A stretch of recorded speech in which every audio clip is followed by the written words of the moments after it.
Good evening. Welcome along to NUFC Talk TV. I'm the Geordie Yam Yam. We are live tonight. The live watch along. What the Wides laugh along? That's a great start. I've got me tabs. I've got my lucky shirt on, and I've got me beer. So let's get on with this. I'll see you in 5.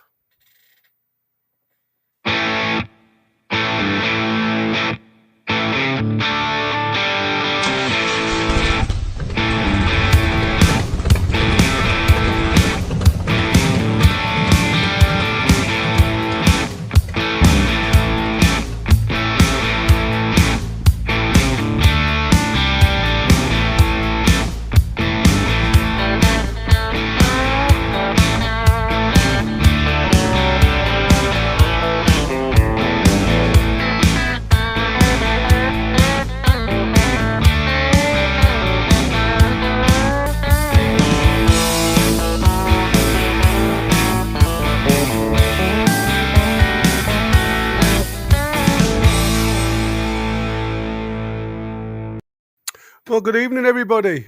I hope you're all ready for this. It's going to be a good one tonight, I think. We are live doing the watch along again. Like I said, I am the Geordie Yam Yam, and we entertain Crystal Palace at St James's Park tonight. We have got the team talk, and we got news and everything else on who's there. So we will be doing that. It's all right. I've got myself coming through my ears, so it's confusing me a little bit. But before we get into all that, let's have a quick look at the teams, and then we'll go from there. So Newcastle end up being exactly the same, no change. Nick Pope, Livramento, Byrne, Shaw, Trippier at the back. In midfield, J7, Tonali and Gilmares.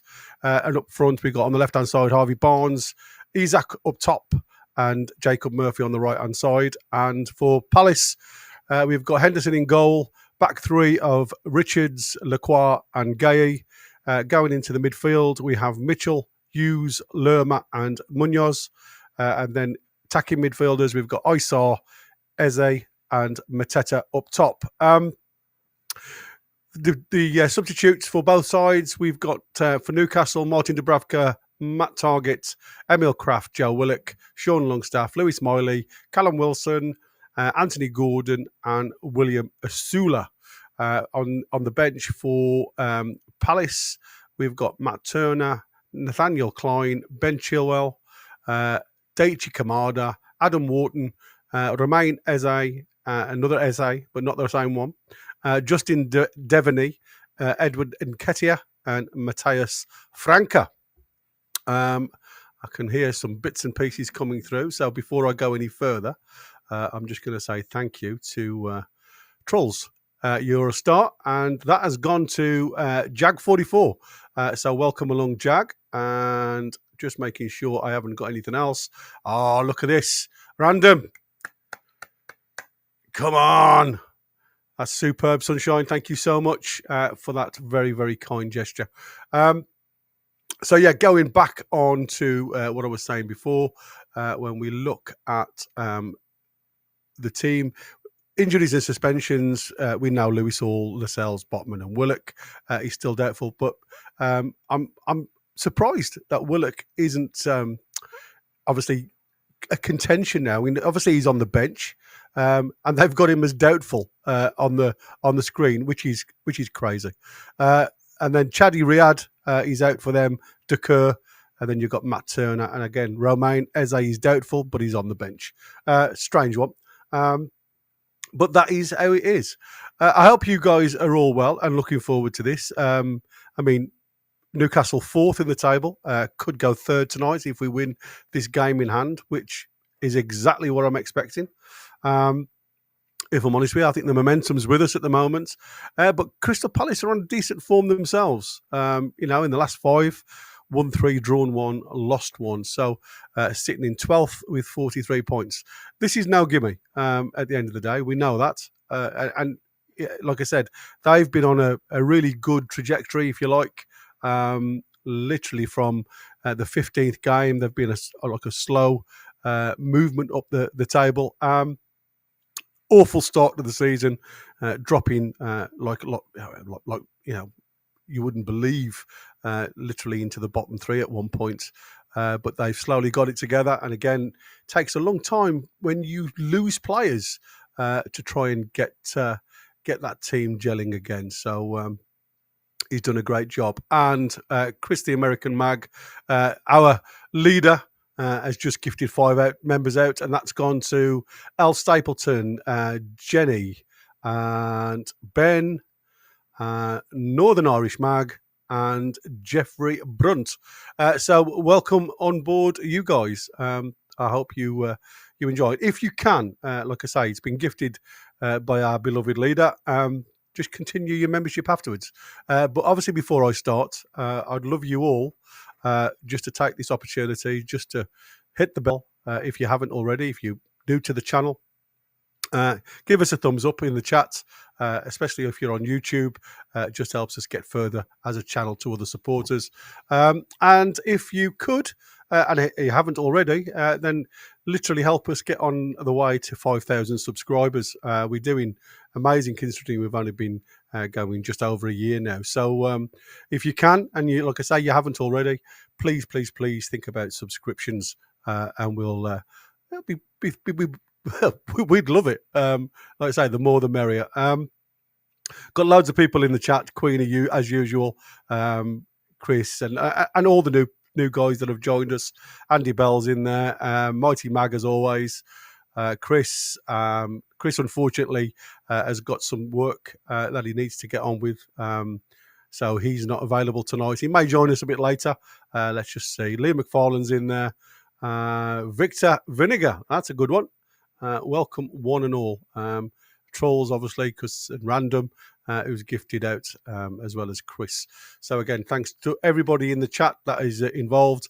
I'll try and get to some of your bits and pieces as we go, because obviously I like to include you guys in this.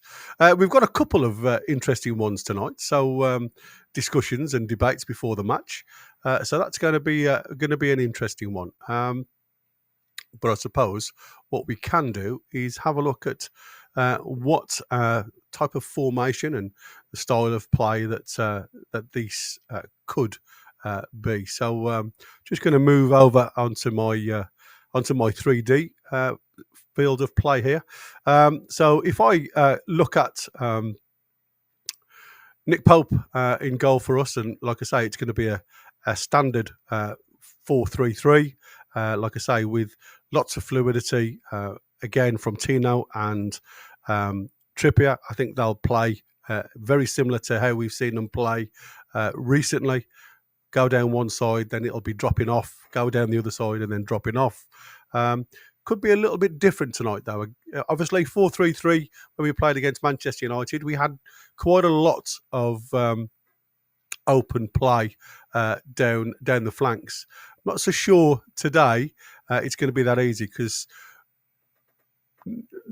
Crystal Palace do have a tendency to try and go very narrow, and they try and bully the midfield and pick up all the loose bits and pieces. So let's go from there. So up front, as we can see, you've got the usual crew. Harvey Barnes, who I think he's been playing really well. Isaac kicking himself the weekend for not actually getting on the score sheet, but what a beautiful ball that it miscontrolled, but again didn't panic. Lovely floated ball over Euro at Man United in the path of Tonali, who to me has probably been, our the outstanding player this season. I know Isaac scores the goals, but when you look at the workload that lad does for us, it makes the job look so simple. And obviously we can't fail to talk about Jacob Murphy and his contributions. Again, being asked and tasked to do different roles, playing as a fullback 1 minute, playing as a winger the next. Difficult job to do. But like I say, you look at the amount of goals and assists that he's got this season, massive contributory factor towards the team. And for me, again, worthy of his place within the squad. I think we at this present moment in time, when you look at the Man U game, all 6 in the top half of the field either scored a goal or assisted. And that to me shows unity. That to me was one of those things within a team that doesn't always happen.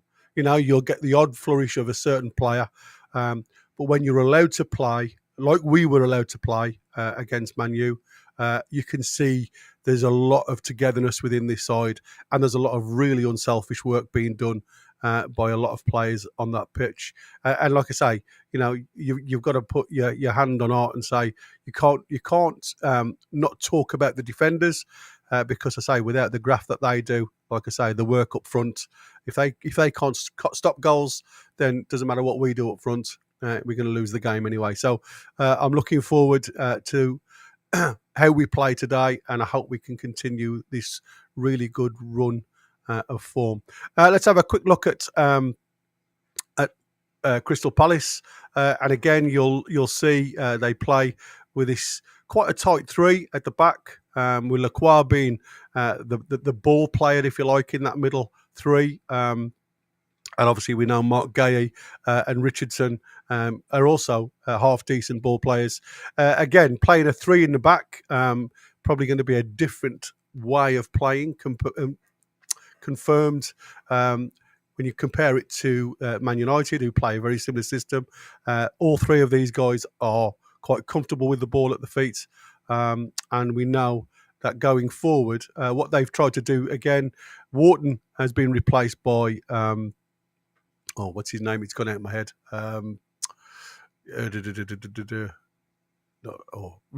Will Hughes. I couldn't think for a second. Replaced by Will Hughes. And again, I think what they're trying to do is trying to add a little bit more muscle in there with Lima.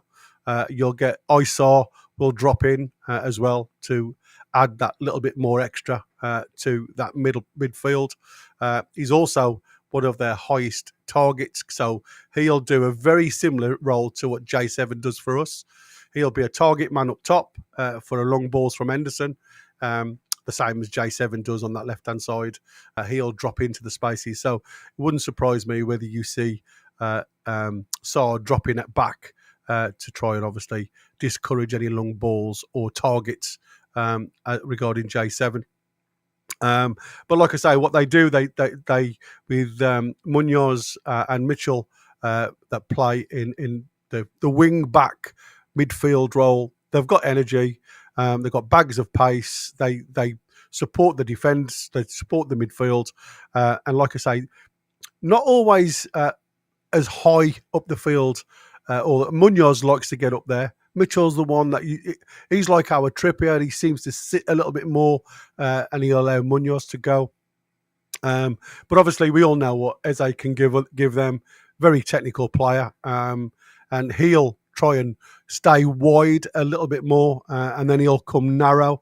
Very similar to the way Harvey Barnes and Anthony Gordon have been playing for Newcastle. So it seems very much like they are playing like a blueprint of what we do, but obviously a different formation. And again, it's all about, for me today, it's winning your individual battles, and it's a case of trying to get involved as high up the pitch as we can to try and and get them out of the attacking zones. If we can keep the ball away from these three, the best of times. I mean, again, the one thing that we've been really guilty of this season is ball retention. And, I'm not saying these are the sides that will hurt you, but obviously these are the sides that, if you allow them to play, can do some damage. There was some question about Mateta because obviously he was pulled at half-time against Man City. But as we've been aware to the current situation, what happened there was he just wasn't involved in the game. And Glasner, good coach, decides to, get him off the field. If he's not involved and he's not playing, there's no point in you being on the field. So, one to watch because, like I say, he's been banging the goals in for Crystal Palace this season. But like I say, for me, it's more the way they play, quite narrow within the system, and I think that is definitely one that we need to watch. We have Random has also gifted 5 memberships. Thank you so much, Random. They have gone to Roy Morton Travag. I hope I pronounced that lovely. Kelvin Adam, Darren Deck Johnsy, Leonidas Crouch. That's a good one. And Paul Smith. I wish they were all like Paul Smith. But welcome one and all, like I say, to the live watch along. We will be doing kick by kick as the game goes on, and I'll do my best to recognise the players as I go. But like I say, I don't get the best feed in the world, but it's not too bad tonight. So let's keep our fingers crossed and see where we go from there. I don't know whether any of you guys have seen the Glasner interview and how well he thinks of Newcastle. I mean, for me, it was a great watch and a great listen, and certainly something if you haven't already seen it. I mean, if I can pull it up, I will put it on for us because, like I say, I thought he spoke really highly of Newcastle. There you go. I'll pop it on the screen because, like I say, I have got it. And like I say, for me, again, very interesting style of manager. Very keen to do the job and do the job really well. And that's all you can really ask of him. So let's just put that on the screen, and then, like I say, we'll go from there. Bear with me a second because I just want to make sure that I get the whole picture on there. And here we go. It's challenging, yeah. But first of all, when we talk about Newcastle, I want really all the best wishes to Eddie Howe. I think he's still in hospital, and I hope that he recovers very well and very quickly, and that he can manage his side. And I love the way he manages his team. So I also followed him when he managed Bournemouth, and now with Newcastle. You know, the intensity they are playing, the passion they are playing, the enthusiasm they are playing, the quality they have. You know, and the structure. You know, how quick forward they play, and it's really great to watch this game. And I really enjoyed watching them playing against Man United. But on the other side, we know, and we showed it at home.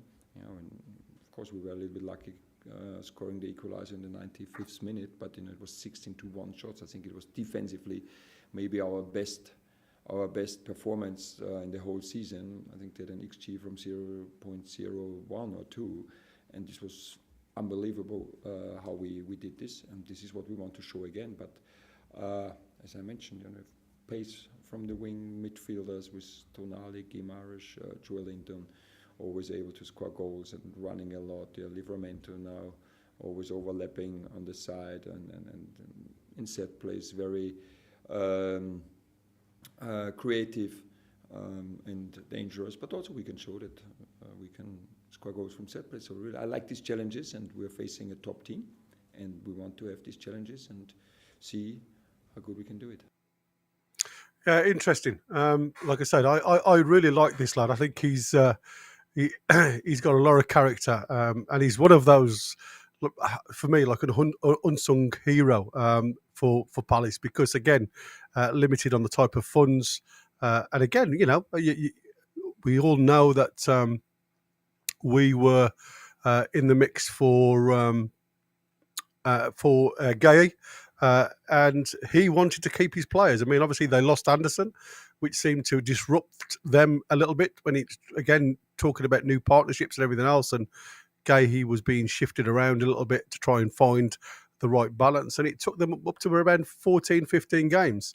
And they had a dip in form, very similar to how Newcastle did. It wasn't great football, even though we got off to a better start at the start of the season. We had a very similar dip when it come to around the 14, 15 games mark. But obviously then, since they've got all that information and they've got that togetherness now, they seem to be on that really high trajectory. So it's going to be interesting, but really nice words. Trolls has gifted a membership there, and that's gone to Tyler McQuartie. So thank you so much for Trolls for doing that, and welcome along, Tyler. And like I say, there's lots of people. Another one there from Trolls. Thank you so much again, Trolls. You are an absolute star. And that's gone to Laura. So welcome along, Laura. Nice to see a lot of new faces and a lot of new names tonight. It was put to me earlier on, and I must admit, I wasn't really au fait with it. But obviously, we've got J7 on a little bit of a slippery slope at the minute, because obviously, if he picks up another yellow card with a succession of yellow cards that he's already got, he misses 2 games. So I'm going to put it out to you as fans of the club. If J7 picks up another yellow card tonight, is it worth him getting a second yellow for something nonchalant like kicking the ball away in the 89th, 90th minute? So he only serves the 1 match suspension and gets him back. It's an idea, and like I say, it does make you think, doesn't it? When you think you can get a yellow card and be done for 2 matches, but if you get a red card, you're only banned for 1, and that'll be it for the rest of the season. Then, so it's certainly something worth thinking about, and I would like to get your points of view on that. See how you feel. And Rugby 7 has just said. Rugby Analyst has just said, yeah, that's a weird rule. It is. It's a crazy one. And like I say, is it worth him getting that red? And like I say, that second yellow in the 90th minute and seeing how we get on, just losing him for 1 game rather than 2. I think I know where I'd be. And now, cause he stays on 9 yellows, says Craven. I didn't think that. I thought it was done then. Once he gets his suspension, I think it resets, doesn't it? Well, anyway, because like I say, it's 2 yellow cards. So, and as long as it's not done for anything vicious or nasty, then obviously we can sort it. So that'll be interesting. Well, anyway, that's just a food for thought from me, because, like I say, that's how I look at it. If that is part of the system, and like I say, I hope he doesn't get a yellow card, because to me he is instrumental in what we do. Like I say, we've got 3 really good midfielders, 3 individual midfielders that bring something totally new to the cause.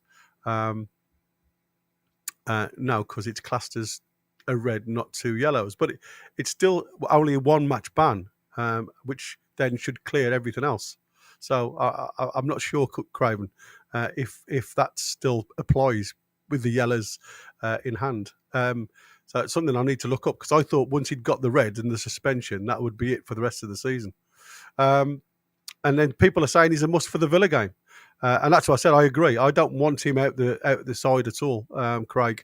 I'd love him involved for the rest of the season. But we all know what J7's like. You know, he can only play one way. And unfortunately, I also think that that one way does involve sometimes being highlighted by 1 or 2 individuals, as in referees. And obviously, we've got Darren England in there as a referee today, and 3.67, just under 4 cards this season, yellow cards on average, with 0.13 red cards. So he's going to be an interesting one, this lad. And like I say, he has had us a few times in the Premiership this season. So, like I say, it was food for thought. I'm not saying I want it to happen.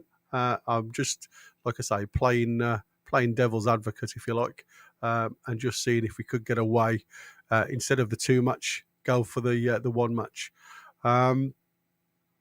Just having a look, see if there was anything in there that was worth a mention. Not really.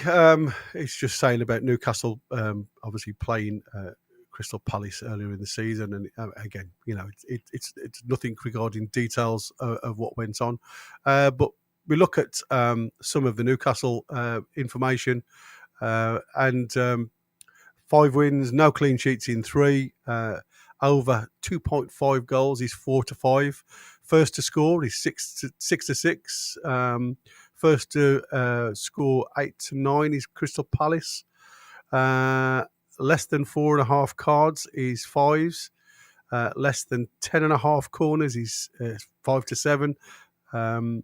So that's for Newcastle, and less than 10 for Crystal Palace. He's 5s. So again, nothing really to shout about. But the one thing that really does interest me with Crystal Palace has been their away form. Their recent away form, especially, going against Man City, as we know, they ended up losing 5-2, but was 2-0 up and should have been 3-0 up before the Manchester City comeback. But again, what you saw is Crystal Palace being pegged back because of the way Man City keep hold of the ball, progression of that ball up front, lots of great movements, and again, in the end, once they got one goal back, you could see it was only a matter of time before they got the second. And then when the momentum was with them, Crystal Palace fell apart a little bit. And again, then, like I say, you can't really work out what team's going to turn up from Crystal Palace, because then they go to the likes of Southampton and can only manage a draw. And again, Southampton, yes, still fighting for their lives, people will say, but, they're relegated.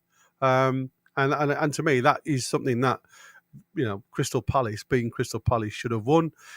Fulham, our bogey side this season, they went and thrashed 3-0. And again, that was in the FA Cup, and in the Premier League, again in February, they went to Craven Cottage and won 2-0. So again, they've had some really good results away from home.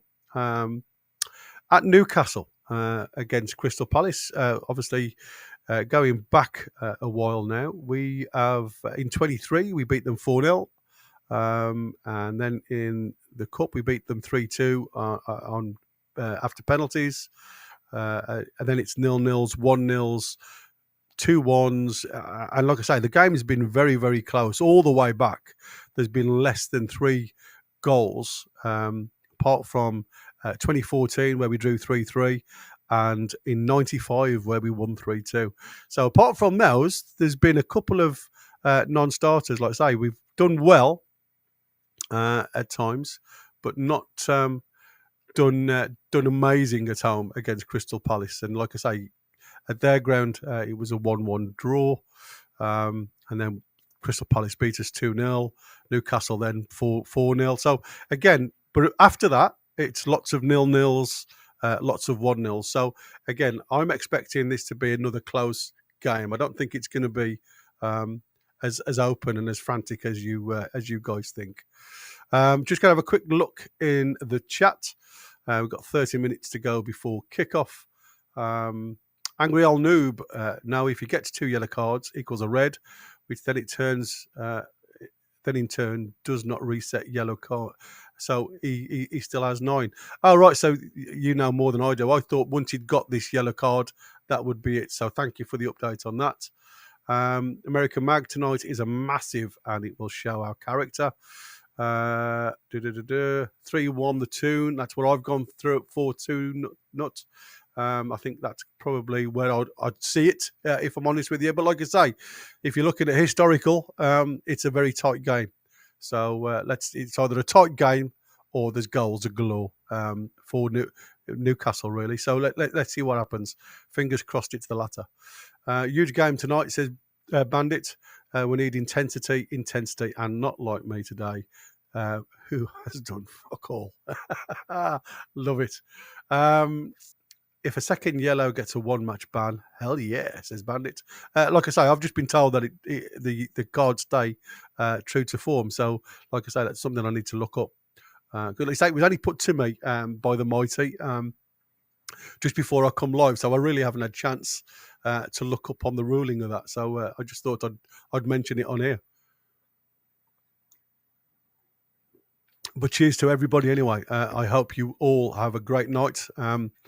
And a safe one if you've gone to the match, because like I say, there's nothing better than St James's Park under lights for me anyway.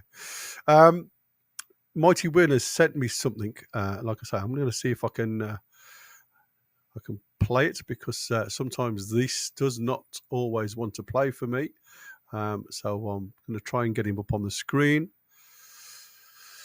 And we'll have a listen to the lovely Mighty's message. That's if I can find it. Right, let's put that up there. 2 seconds. Because I need to...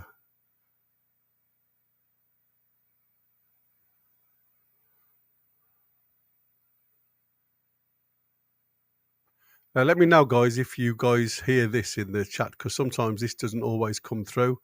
I don't know why. Even though I hit the sound button and everything else, it doesn't always trigger. I don't know whether it's EV Mux or what. We'll just see. Let me know if you can hear it. This is the dulcet tones of the Mighty Win about tonight's match.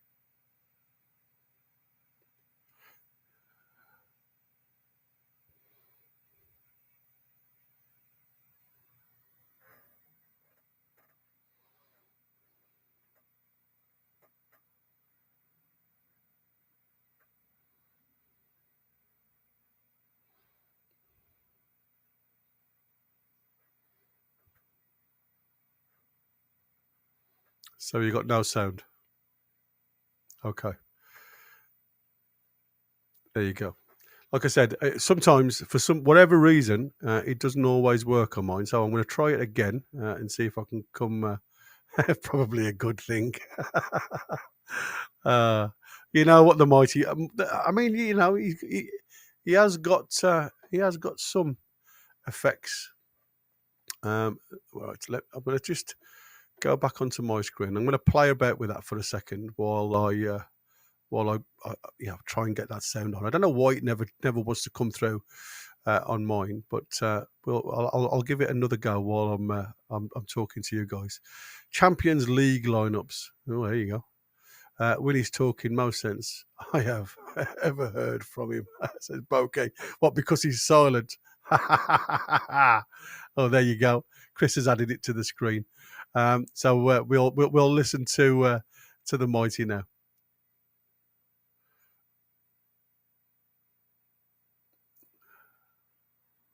Like it, Glasner. Lineups, I think, exactly as we predicted. And a lovely message from Tyndall and the boys saying, keep up the good work, keep on the winning. We've got the J7 dilemma, which I've no doubt you'll be mentioning to the guys. But another chance tonight to prove that we've actually got this not winning must-win games out of our system. I hope I'm not regretting saying that in the match reaction tonight, but I honestly believe that this team that we've got out there tonight is capable of beating Palace as good as they've been recently. So here's hoping. Bring it on. Away the lads. And there you go. That is the Mighty Win with the dulcet tones, as always. I mean, we did predict the lineup, to be fair. Apart from, I thought Wharton would have played because, like I say, he's been in the side.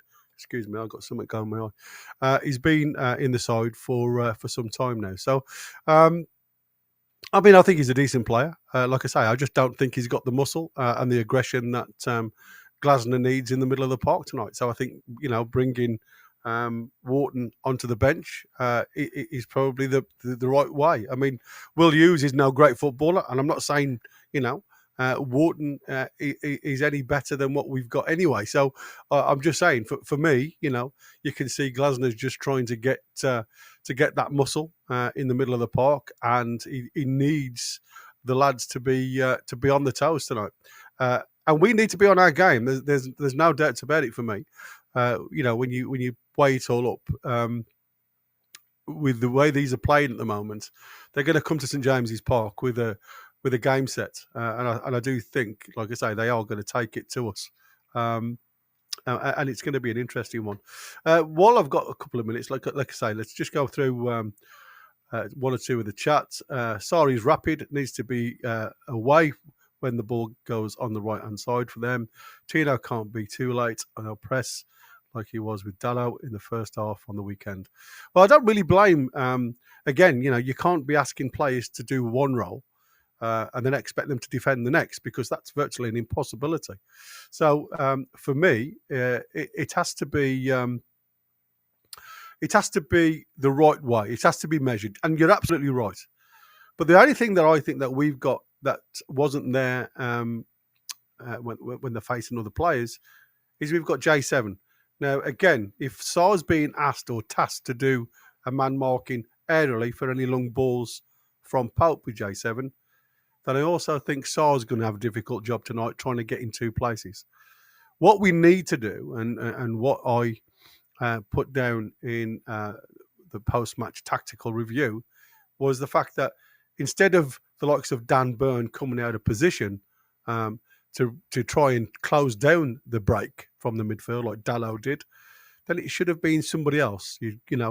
I think, to me, and I hate keep mentioning it, Fabian Shaw needs to get off the train tracks at times.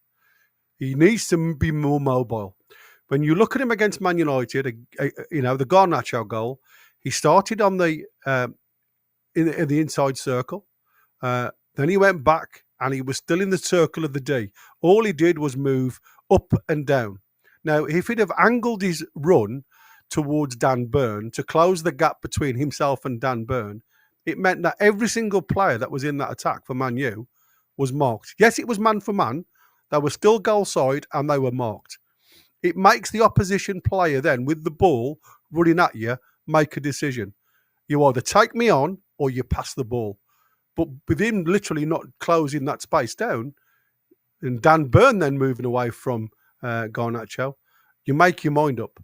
That's when you say, okay, now there's an opportunity for me to pass the ball because you've come out of position. And I think sometimes we've got to be better than that.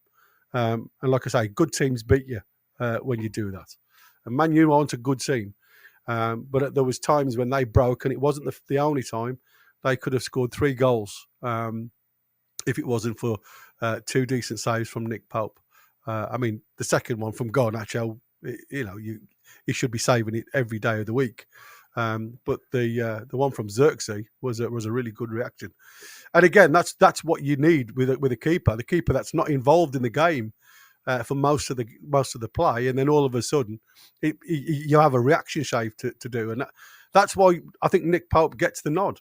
I think he's the one thing that he's quite a big frame, and his reactions are like lightning. Some of the saves that he's done, recently. And again, this isn't me saying that he still should be in front of Dubravka. I thought Dubravka had been okay.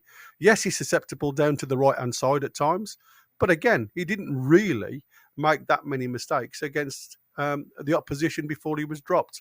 So, again, when you look at the benefits of it, we've got 2 keepers vying for one position that are half decent, rather than the other United that haven't actually got a keeper between the sticks. That's all.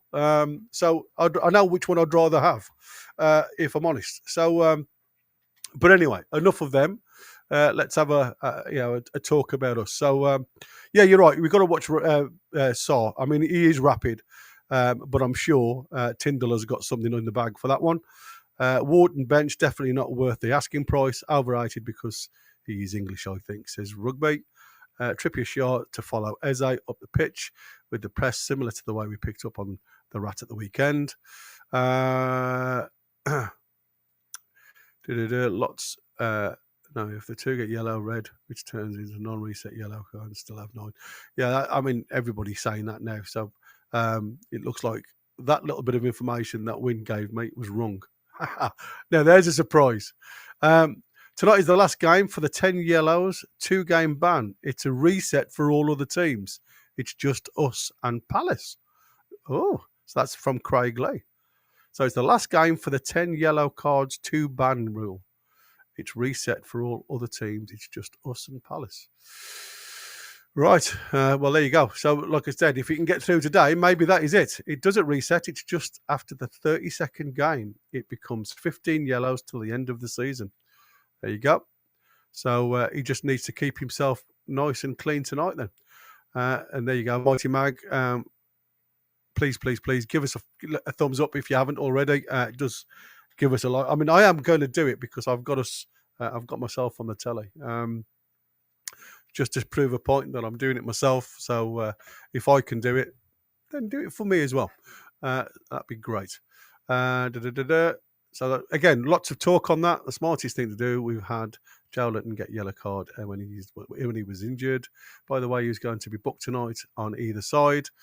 Well, like I say, I hope it's not. I hope it's not our lads, especially J7, because, like I say, I think he's going to be one that's needed mainly for the not mainly, but he's certainly a linchpin against Villa. But I think Villa will struggle. I really do. I don't think Villa will come out as a strong side. Don't get me wrong, but I think it takes a lot of mental effort to get knocked out like they did with all the effort that they put in.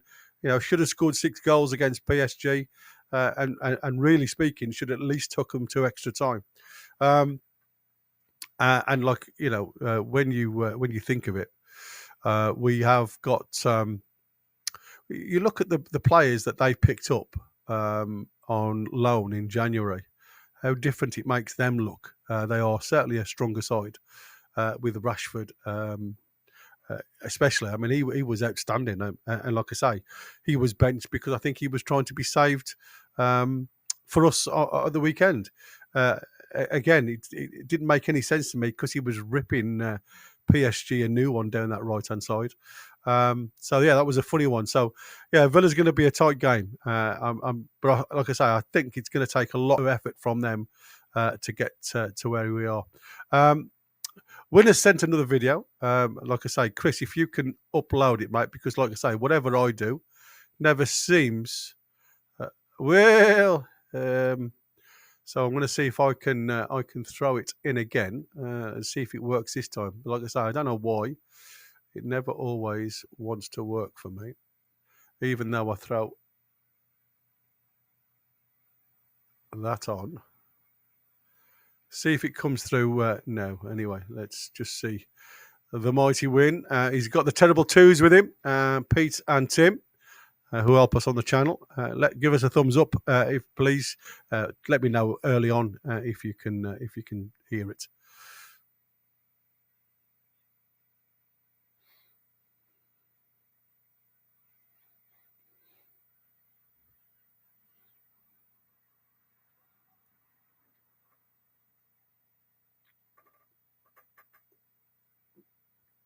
Well, good evening, ladies and gentlemen. You never guess who I've just bumped into in Aspers here. The terrible twins. Here we've got Tim and Peter here. Tim, what do you reckon of the match tonight, son? Fancy Barnsley to get another goal. I said 3-1 last night, so I'll stick to that. I think there'll be goals. There'll definitely be goals in this game, I think. I think both sides will score, but we should have enough, hopefully. And what about you? I think it's a rainy, cold night, so get some shots off maybe outside the box. Test the keeper. I think it'll be end to end. You keep thinking, is this when we slip up? But you know what? If they're at it tonight, like they have been, I'm going to say 2-0 Newcastle. 2-0 to Toon. 2-1 from me. 3-1 from. How are the lads? Let's get the job done. Get into them. Get into them. You got to love him. You really have got to love him. So there you go. There you have it. That is win and the twins giving it large. We are literally 15 minutes away from the build-up and the live match. So I'm going to go over to the match day screen. And like I say, I am just prepared myself because, like I say, I'm looking forward to this one. I think this could be a really, really good match. Everybody in the chat, what's your predictions? Go on, you've got a few minutes before we go live to the stadium. So, what's your predictions? Who do you think is going to score? And apart from Saw for them and Eze and obviously everything else, do you think the system that they're going to play is going to be the narrow system, which is what I predict? I'll put a couple of actual fact, just so you guys can see what I was talking about before, we have got, or I have got, looking back on previous games of theirs, if I can, where am I? Looking on the wrong screen myself. I've got that much opened up. When you look at their system, they've got some crazy, and for me, like I say, it's all about being narrow. It's all about trying to be as tight as you possibly can within that system when it decides to play for me. And again, for me, it's trying to get the job done in a way that suits them. Now, what I've done here is literally just draw 2 lines, and you can see how narrow this team plays. Now, this is a 4-1 win. And again, you look at your back line, if you like, your back 5. Munoz on the halfway line here. Obviously, they've got Wharton in there, Eze and Mateta all over the, Saw, again, being the highest man because he's the target man. Everybody work off Saw. So, what Rugby was saying earlier, they're absolutely bang on. Very, very, a risk player, if you like. But again, it's that gamble, risk and reward.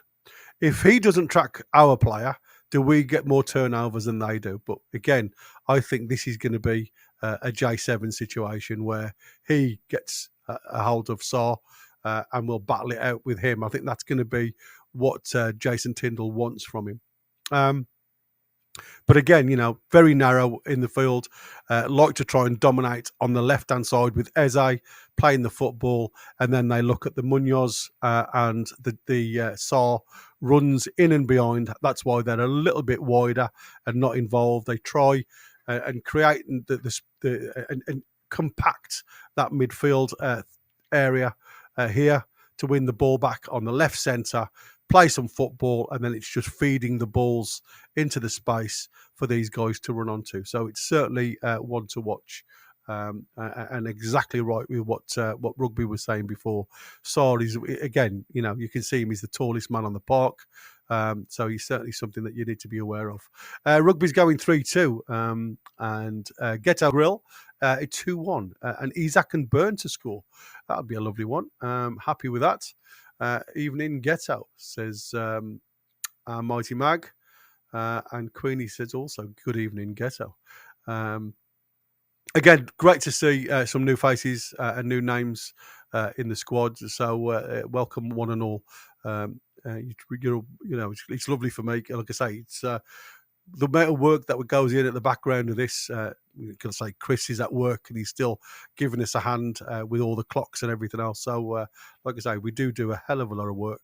So thank you, one and all. But just thought I'd show that and just give you an idea of what to expect from Crystal Palace. Because, like I say, I don't think they're going to give Newcastle lots of room to get round them. I think it is going to be very, very tight.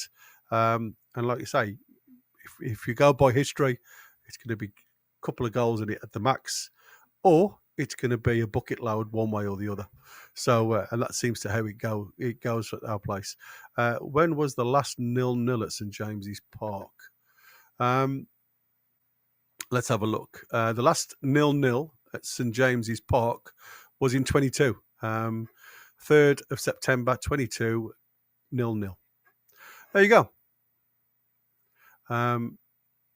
And I mean, it's like I said, it's really weird with Crystal Palace because, like I say, they seem to be our not bogey side, but they seem to always want to graft against us, or they yeah, almost 3 years ago. Yeah, I mean it is. Yeah, I'm not saying it's but again, you don't play them very often. You only play them twice a season, and if you have a look at like the other matches at Newcastle, when it refreshes and comes back to me, I can tell you, it's very similar. It's not as if, like I say, I'm not saying that they're going to take us to task. It's not that at all.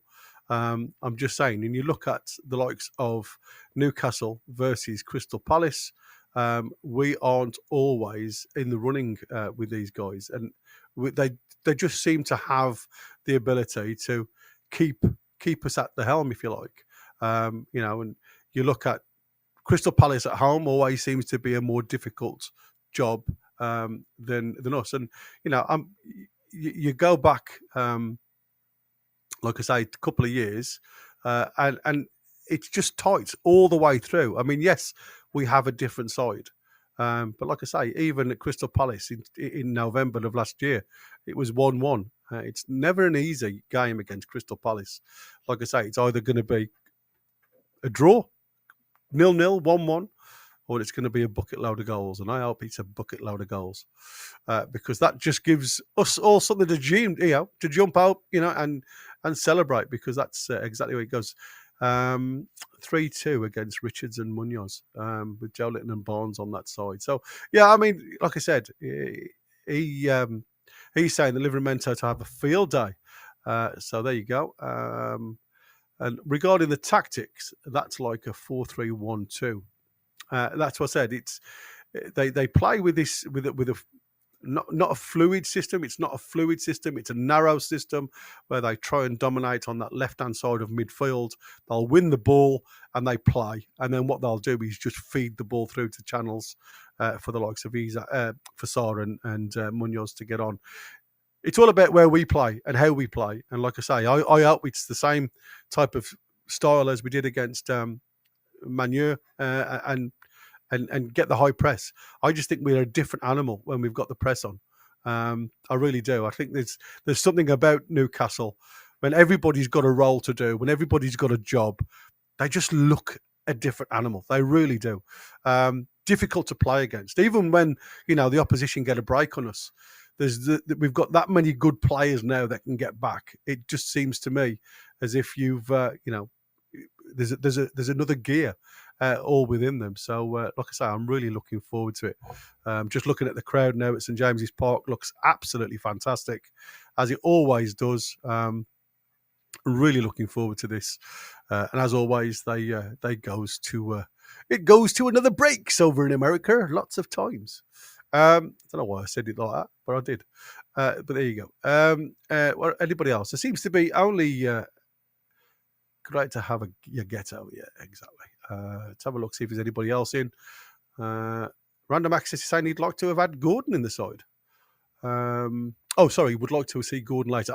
I think that's a no-brainer, mate. I think, like I say, it seems to me as if Gordon doesn't deserve or need to come back into a side. Not for me, anyway. Only because when I look at the team and how balanced it is, and listen, I've been one of Harvey Barnes' critics because, like I say, I'd seen him so many times. He's a mental player. He's a player that plays with confidence. And if you go on a run, as we saw when Leicester won the league and won the cup, when you go on that type of run, momentum, he's a good player. He's a very, very good player. But when the going gets tough sometimes and you need players to pull the fingers out, and I'm not saying Anthony Gordon's any better than this, because like I say, I also think Anthony Gordon can give up a little too easy at times. Harvey Barnes can go wanting. But for me, like I say, last few games, I think Harvey Barnes has brought something different to Newcastle. He's playing more centrally. Yes, he hasn't got the pace, and I've said that's been one of his critics. But having T now support him so well down that left-hand side, who needs pace? You don't need pace to beat somebody. And as Rugby's already said, there should be overloads. If they don't get one of their centre-backs, left or right-sided centre-back, out to support the wing-backs, then there should be overloads every time. The one thing I hope today, again, as we did before, was we move the ball quick and don't dilly-dally on the ball and wait, because that's going to be the thing. And, we heard of what Glasner's going to do. He's going to try and keep it tight, and he's going to try and break, and he's going to break with pace. And I think that's something that we need to be aware of. The lads do like to play high into the other half. So that is certainly something that we need to look at. Cordero. Has it been finalised now? Because the last I read was Malaga were up in arms. their management system aren't happy at all. Yeah.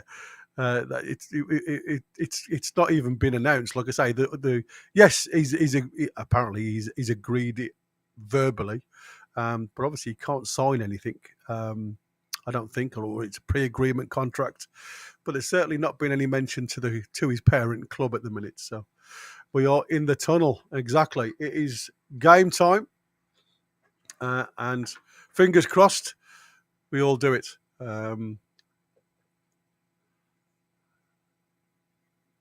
Malaga, I knew it began, Ma.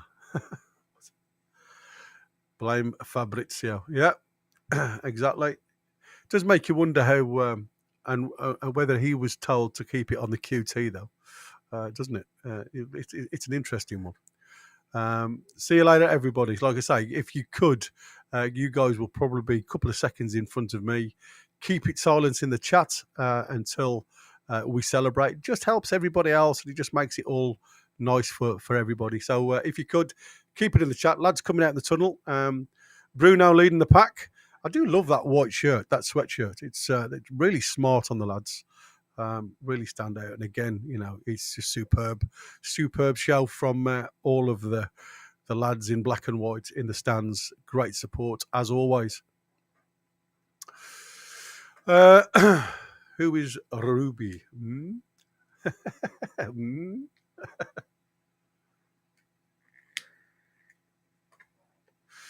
Oh dear. I don't know. I'm really looking forward to this game for some unknown reason. I think it's going to be a cracker. You watch it being a boring bloody 0-0 now. I've said that. I fancy to get an early one, mate. So do I, Random. Totally agree, mate. I think the way we've played recently, well, if you look in again, current form, when you look at our goals, a lot of our goals seem to always come in the first half. But then obviously you go to likes of Man U and all the goals came in the second half. Forest. It's really crazy. It's not an airport. Stop announcing your departures. Chris in the chat there saying to all the lads that have gone to watch the match, proper fans, stay and watch it. Yeah, it's starting to sound like a Man U fan, mate. So here we go. Looking forward to this one. As I say, I hope it's just like I say, a real banger of a game. Mainly for you, like I say, it's nothing worse than sitting behind the mic when it's drab and you can't get excited.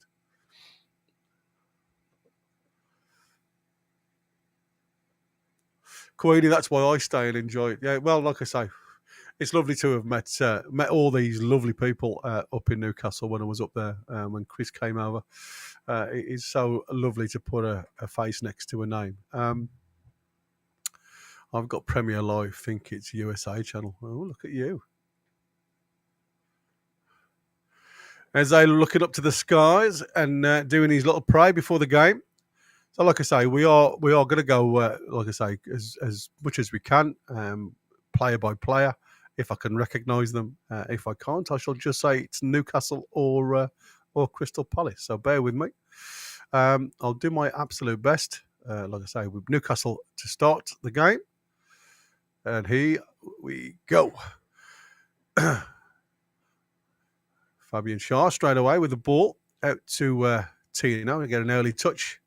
Squared again to Fabian Schär. And Trippier, as they obviously trying to close down nice and early. Right up the line to Murphy. Murphy into the middle. Oh, I thought there was a chance there for J7. I'm sure he got a touch on that, a toe poke. 23 seconds. I don't know whether that's got out for a corner. It looks like he's offside, to be fair, Murphy. But again, I just got interrupted because they... Oh, no, he was. He did pass J7, and it was cleared by Crystal Palace. But to me, it looked like Murphy, who was just a half a yard in front of his player. But I don't think the linesman has got it. Great start. Early start for Newcastle. Corner. Ball comes in towards that 6-yard box towards Isaac. He's headed out. Now Tonali on the edge of the box. Again, tries to get the ball into a danger zone, but deflected, and now Crystal Palace just bring the ball out and trying to get Mitchell involved down this left-hand side. Fabian Schär gets the tackle in. Throw into Crystal Palace now with Mitchell. Great start from Newcastle. Hughes. Mitchell just fires the ball forward to try and get Eze involved. A couple of ricochets, but again, poor ball there from Mitchell, straight to Tonali. Tonali out to this wing now onto Jacob Murphy to Trippier. Trying to circulate the ball over to the left-hand side to Tina. Again, straight away closed down from Sarr. Up to Harvey Barnes. Again, deflected out for Newcastle throw-in just on the halfway line. Ball back to Dan Burn. Dan Burn out to Fabian Schär. Fabian Schär got a little bit of grass in front of him because all of the Palace players now deep in their half. Again, playing this low block. Great turn from Harvey Barnes, though. He tried to feed the ball up to J7, but again, blocked. But the ball comes back to Burn. Tonali takes the ball now. Just trying to play simple. Again, look at this shape. They've gone to more of a 5 at the back now with a couple of Gaye coming out at times to try and close that extra space, that extra man in midfield, and Lacroix. So this is an interesting setup. Trippier now to Murphy. Murphy's trying to get down the line again to Trippier. Trippier's having a moan at somebody. Throw into Palace with Mitchell.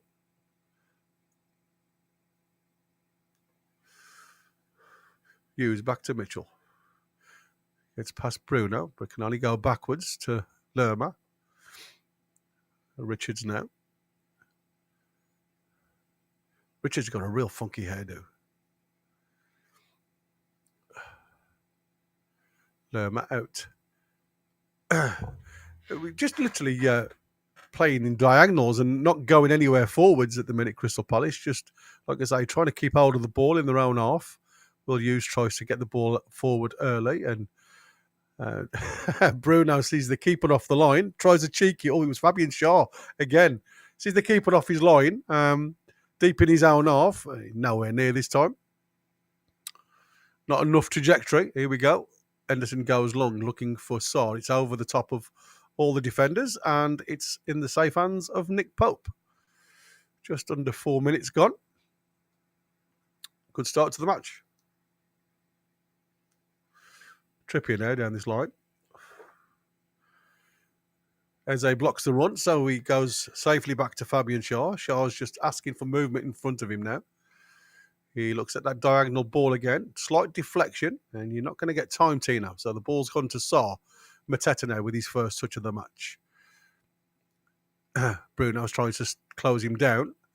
Goes back out to Mitchell, who fires it into the safe arms of Nick Pope. Pope trying to get the game started quickly, but again, good work and good running back from Mitchell. Saw Murphy on the run. Plays it short to Fabian Schär.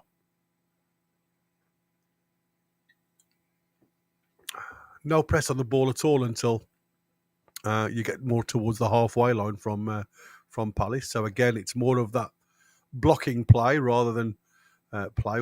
Nice little run down the line there again from Tina. Munoz gets a foot in. Throw him back to Bruno.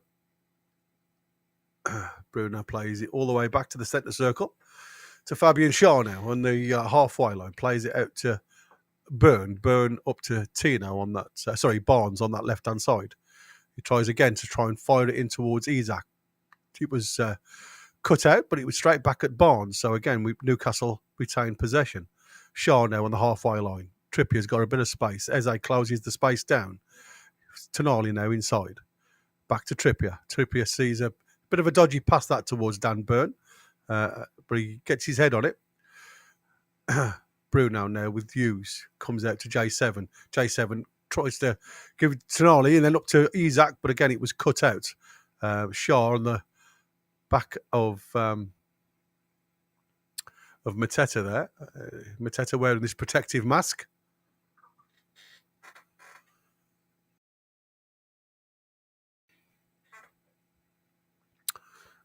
He's just on like side shoulder. I mean, Mateta's back on his feet. He's had these stitches in his ear, Mateta, so he's wearing this protective ear mask. Quite strange, actually, doesn't it?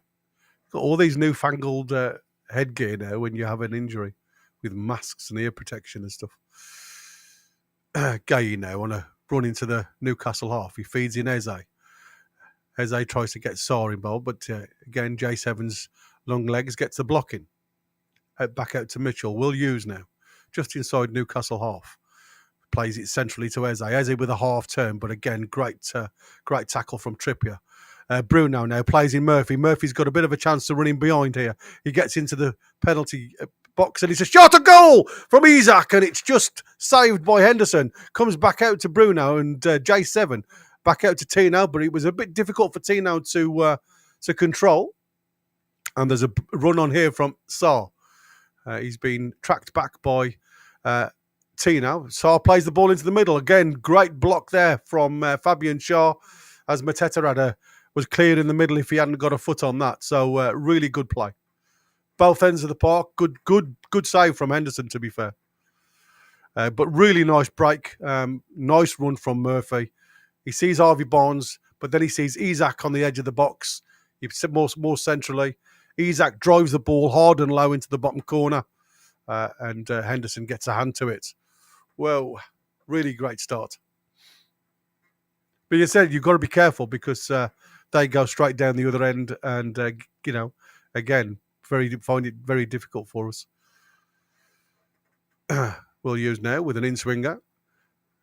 It was Richards really got his head onto that. He was unchallenged, if I'm honest. Need to be a little bit better.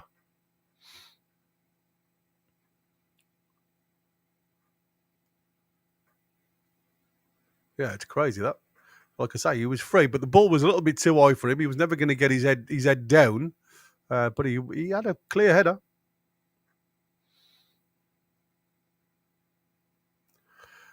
Newcastle go long this time. Looking up again at J7, and it's Richards who marking J7. Bruno now in the centre. Trippier. Bruno's looking at the referee because it was a bit of a challenge from Lerma there. A little bit of a late one. Tino up to Barnes on that left-hand side. Plays it inside to Tonali. Tonali looks up and drills a diagonal ball out to Trippier. Nice touch in. Oh, Isak again. Just over the bar this time. Again, lovely play. Diagonal ball out to Trippier. Trippier puts the ball into Murphy. Murphy's first instinct is to get it into the danger zone. And it's on the head of Isak, but again, just couldn't get underneath it and direct his header on goal. Lovely play from Newcastle. Just over the bar. Yeah, that would have been one of them goals of the season for me. Lovely team play. And it's quick. And again, this is what we needed. We needed that quickness. Just giving you a look at Isak. Like I say, 2 chances now. Very close. Henderson with a goal kick. Goes looking for Mateta this time. The ball's broken in the middle for Lerma, but it's picked up again from Murphy. Bruno on the turn, but again, closed down from Mitchell, and the Crystal Palace get the ball back.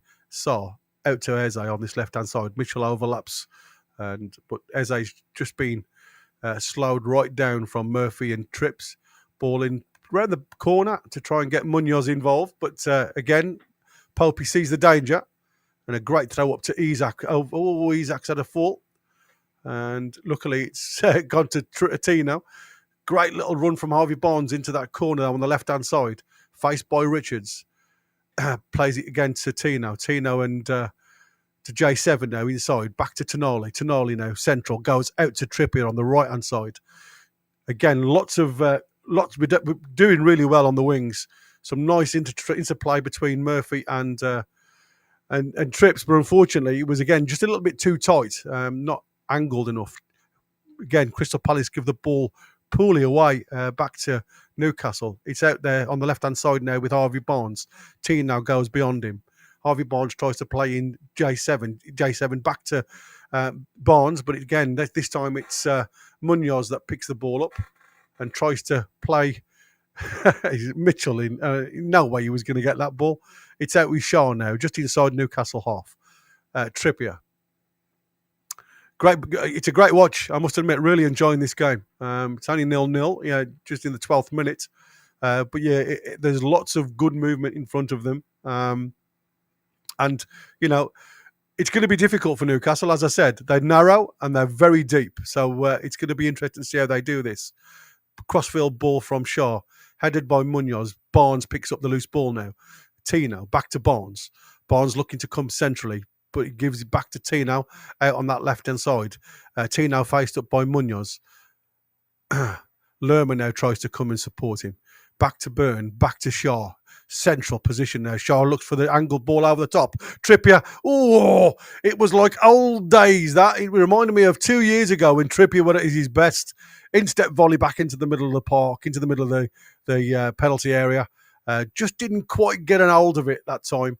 And it dribbles along the floor to Henderson. But again, the thought of days gone by was there. So that's exactly what I want to see from Trippier. When everybody goes narrow and he's allowed to run around the back, you need that delivery. And it was a perfectly weighted ball in and around the back there. Crystal Palace now picked the ball up with Gay out to Mitchell. Oh, sorry, it was Lerma out to Mitchell. As a dummies it. And this Sarr now's got a bit of room to run into. Plays it out to Munoz on that right-hand side. Whips the ball in. And it's a goal kick to Newcastle this time. Sarr tried to... It was drilled in from that real tight angle, to be fair. Sarr gives Munoz the ball out on that right-hand side. Munoz just tries to drill the ball back in. It's at waist height. And Sarr just tries to get his foot round it to either have a go or play it more centrally. And he does neither. So goal kick to Newcastle. Great ball inside from J7 to Bruno. Got some space to run into here. Oh, that's a poor decision, Bruno. There was 3-on-3 at the top there. 4-on-3 if you count Bruno. And he plays the ball too early. He should have just kept running. Trippier now, out to Murphy now, edge of the box on the right-hand side. Murphy has a goal! What a goal from Murphy! Oh my God! What a goal! That again, what is going on with these tight angles? Get in! Oh, that's class! Absolutely class from Murphy. Whoa! Hey, I mean, what do you reckon he's saying? If Tonali can cross like that, so can I. Get in! What a goal! Superb football from Newcastle. Cannot fault this. Really good stuff. 1-0 Newcastle. Again, I thought the chance had gone, but panic stations at the back. It falls back out to Tonali. Tonali sees Trippier. Trippier looks up and he plays in Murphy on the right-hand side, tight to the angle. And Murphy just drills it into the roof of the net. Really, really difficult tight angle, but wow, what a finish that is. Salute.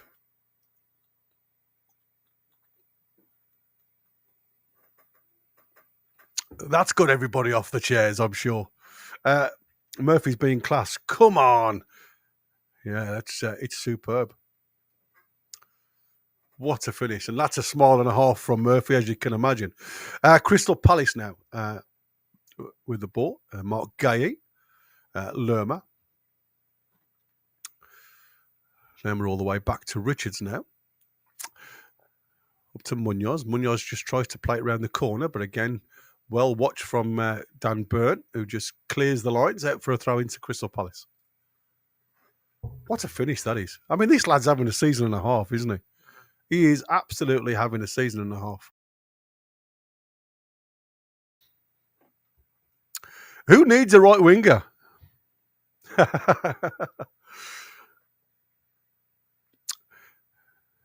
Munoz now back to Richards from the throw-in. Richards goes diagonal long, looking for Eze. Eze throws a shoulder on, but again, well watched from Trippier, and he's just waiting. Very clever there. Very, again, you know, the old stalwart, just waiting for a touch from the opposition player to come on the back of him, and you get the free kick. 8 goals and 10 assists now. 29 appearances this season. That's some going, you know. That is some going. Fabulous turnaround. Looking at Mad Dog in a minute, just giving instructions of where to go and where to play. He's really up for this, Mad Dog, I tell you. Poor ball out. That was, again, come out to Saw now. Hunting impacts the black and white shirts, though. Gay finds himself a bit of space. He plays it into Eze on the penalty area. Gay back to Will Hughes. Will Hughes tries to shape the ball into the top left-hand bin, but unfortunately he goes wide. Got to be careful there, like I say. I love the fact that Newcastle are hunting in packs, but there is a couple of spaces just outside the box there that, again, Crystal Palace will not be frightened to have a go.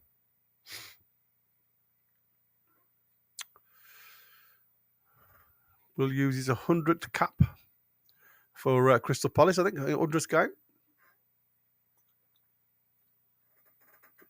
Again, Popey goes long with his kick. Nothing messing around in that edge of the box. There's a couple of coming together there between Gay and Lerma. Headed cleared again by Newcastle. Picked up from Isaac. Isaac is offside. I thought that was going to be a little turn and go there. Gordon have been there, down his feet up.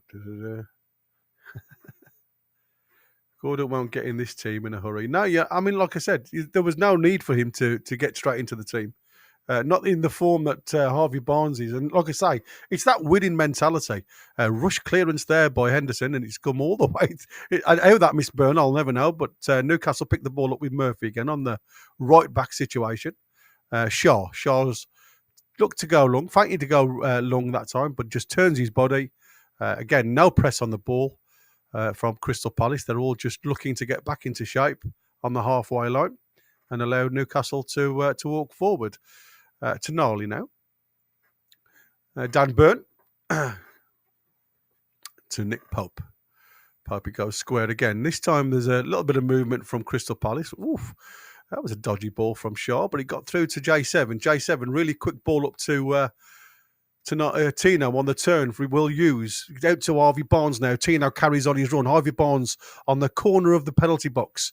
J7 just overruns the ball and loses it that time, and the referee's looking at him. J7's just shaping the ball. I played the ball, ref.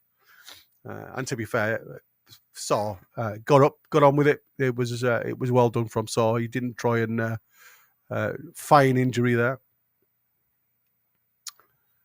NUFC #1 fan says, "Come on, Murphy." Absolutely, mate. What a finish that was. Henderson now with his free kick just outside his penalty area. Goes long. Looking for the head of Saar, but it's well over him. Great, jumped by Burn anyway. A little bit of movement from Barnes and Isaac, but not great. Well, that's a bit of an up and under from Burn, and it's gone straight out of play for a throw in deep into the corner of Newcastle half. Bit of an up and under there.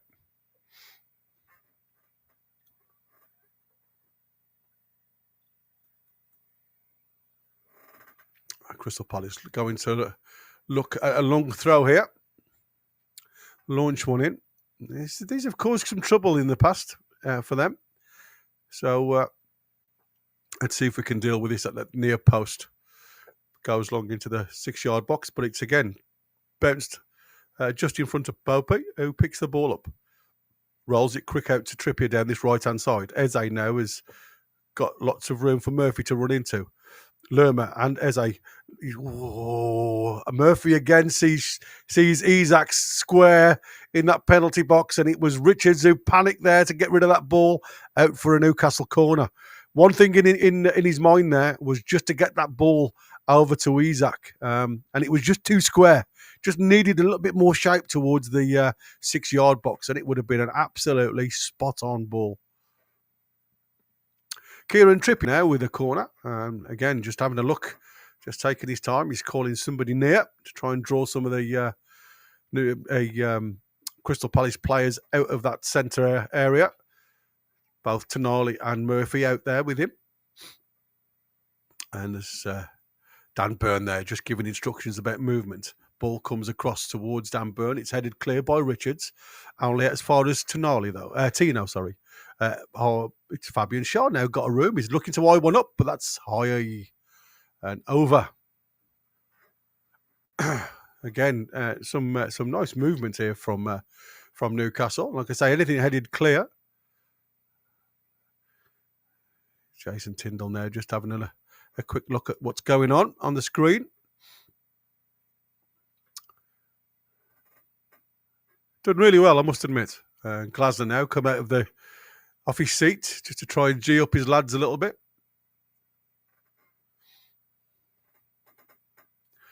Won 4 draws and 2 losses in the previous 7 meetings.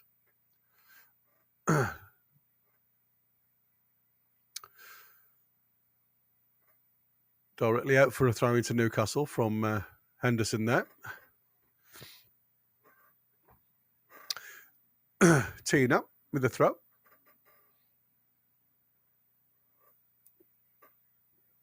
Throws it into Tonali. Great movement there from Tonali. He tries to play quickly up to Isaac, but it was blocked. And then in the return for Bruno just gets a toe on it, but it's out for a Crystal Palace throw. It's back to Richardson now. Richardson to Sarr. Sarr plays it centrally, but to nobody in particular. Newcastle win the ball back. Jacob Murphy on that run again. Mark Gay this time trying to play. He does. Mark Gay does really well there, to be fair. He plays the ball off Murphy for a Crystal Palace throw.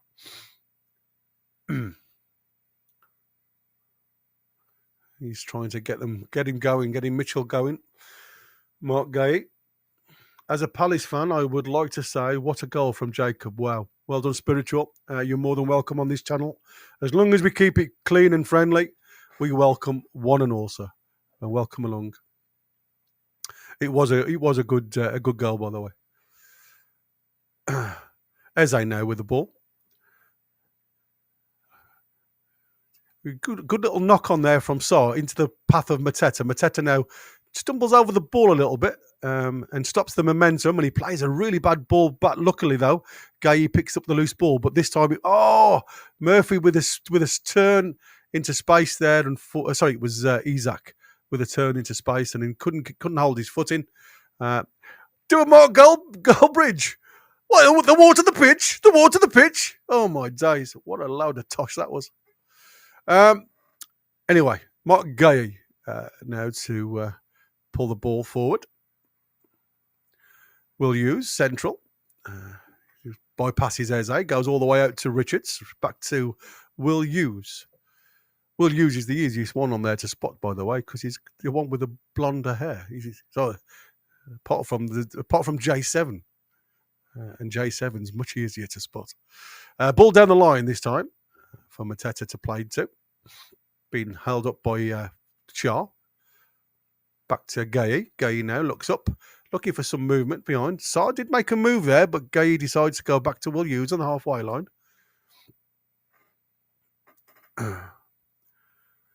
Mitchell. Gay. Again, great ball down to Eze, who's got to work really hard to get this ball in, but Trippier's on him. Trippier wins the ball back and then gets the throw-in. Getting clapped there by Anthony Gordon, who was having a warm-up, having a stretch on the 25th minute. Newcastle 1, Crystal Palace 0. Again, like I say, it's a really interesting game. A lot of battles going on centrally. Tonali plays it to Trips, and again, Trips just plays a ball into Lerma, and it's out for a Newcastle throw, in line with the penalty area. Simple this time from Tonali. Just hoof the twat. Get it down the field. Competition there for everybody to play with. You can't dilly on the ball there. And it's come through. Is it come through to Isaac? Isaac was trying to play Barnes through, and it just plays off Munoz. Else he would have been clean through on goal there, Harvey Barnes. Really good little spot that was. But again, I don't know what they were trying to do in that central area. There were Lacroix and Richards seemed to get in each other's way. And ball comes out to Isaac, who, again, very unselfish, tries to play in, but Munoz just gets a toe onto it and it goes. A difficult one for Tino to deal with there, but he deals with it really well. Little header back to Popey. Popey now just slowing things down. Happy to hold the ball. Be interested to see if the referees pull in this 8-second rule, isn't it, next season, giving a corner for those that hold on to the ball too long. Fabian Schär, Byrne, out to Tino. Tino looks long over the top, but again, that's not to anybody particular. The ball's headed clear, but Tonali now picks it up. Harvey Barnes with a turnaround will use. That's got to be a foul, ref. Thank you very much, says Harvey Barnes. Just gets a tap on the shin there for all his work.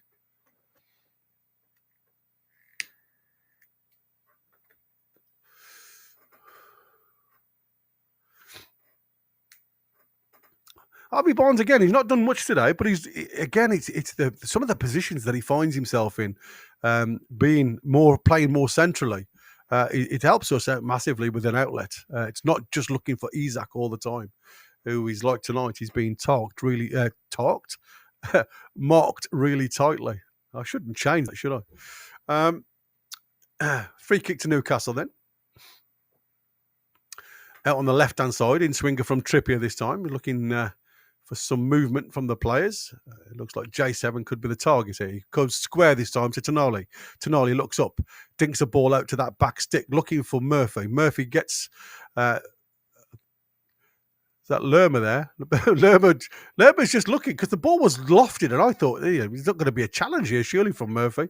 And Lerma just headers the ball out to play for a corner. So again, Trippier now with another set piece.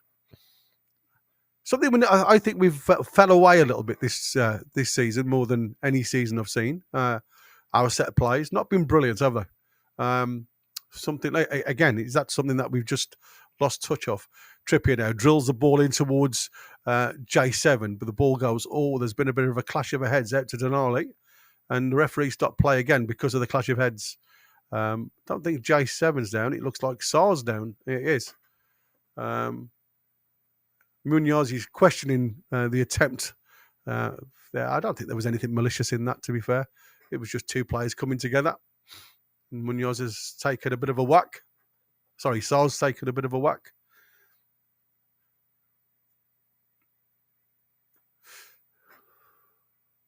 Nah, I mean, that was nothing.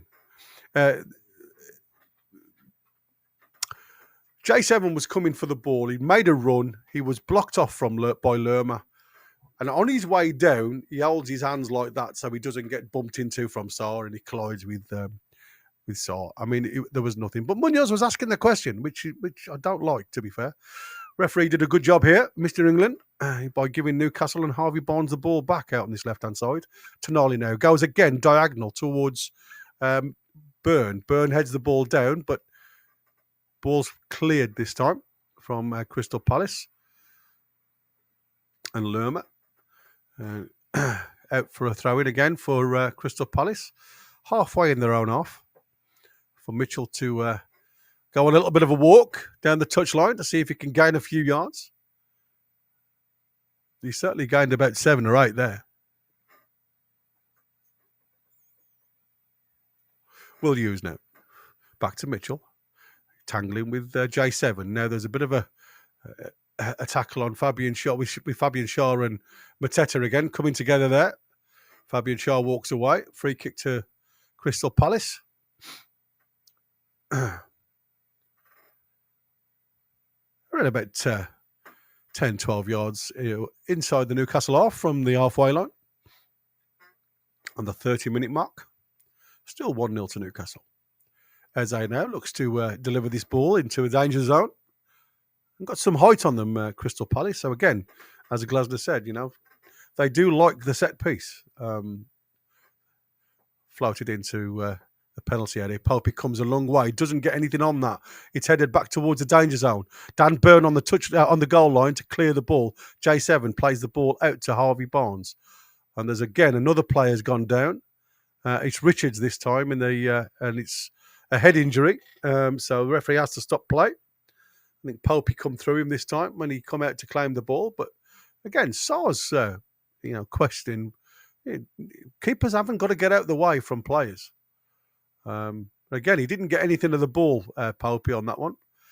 Headed towards goal, and it was cleared. trying to think, was it Lerma? Yeah, it was Lerma who headed the ball toward goalwards, and it was cleared by Byrne. Isaac just helping Richards up to his feet. And they've gone to VAR over this one. Oh, that's not a VAR thing, referee. Come on. That's ridiculous. Honest to God. He got touch of the ball there and it went onto his head. And while he was in the air, his momentum takes him through into the player. That's not a penalty. And if that is a penalty, then I'm going to take up netball because the game is getting shocking. Absolutely shocking.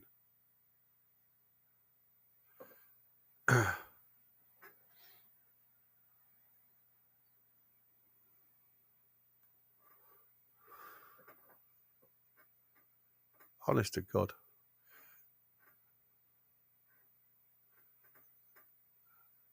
Come on, have some common sense, guys. Obviously, people have never played bloody football in their lives. It drives me insane.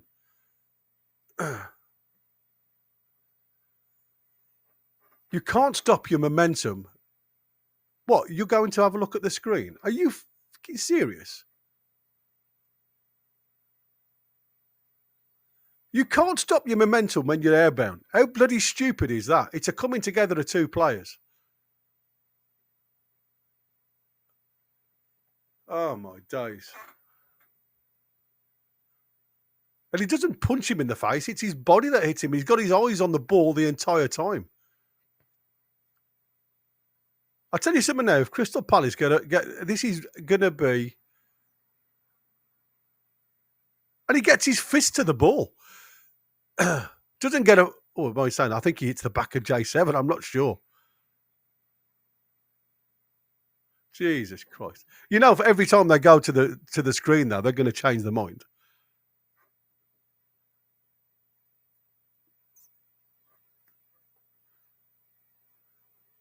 He does. He gets his hand to the ball first, and it's his momentum that pushes him into Richardson. So how can you stop yourself from moving forward when you're in the air? Honest to God. Yeah, I mean, he collides with him. But how many times do you see this? You know, it's like having a penalty for every time you clash heads with somebody, isn't it? It's not dangerous play. Penalty. Yeah, tosses. Absolutely disgusting. Absolutely disgusting. Every time they go to the monitor, they have to change their mind.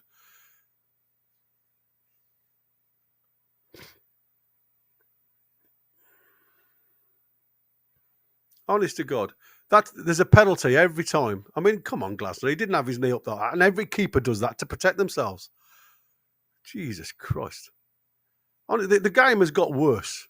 It really has. With some of these decisions, the game has got worse. If it was that clear cut, then why wasn't it given by the referee?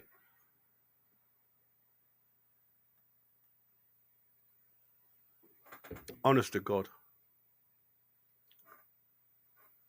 And you're not a virgin, Queenie. Well, I don't know. I don't know. You may be. I'm virgin on the ridiculous. I'll tell you something now with that decision. Yeah, spiritual. You're going to be happy over that one, mate. Oh, my days. Well, I just hope, as we all do. I don't mind. Listen, I'm the first one to say if it's a penalty, I think we've got it if we get away with it. But that was never a penalty. That's shocking. Absolute shocking. Fucking officials spoiling the game. Absolutely spoiling the game. Eze now runs up. Stutters a little bit with his run. Plays it. Hey, spiritual. Are you really seriously? Oh my day. Well, I mean, to be fair, I think that's justice. And I may be biased, but I think that's justice. But that's shocking penalty, mate. That is shocking. Oh my days. That is poor. Wow. Yeah, Popey, I tell you something now, Popey done him there because he went to go one way on that, and as he stutter, and then Popey went the other way. So that was crazy.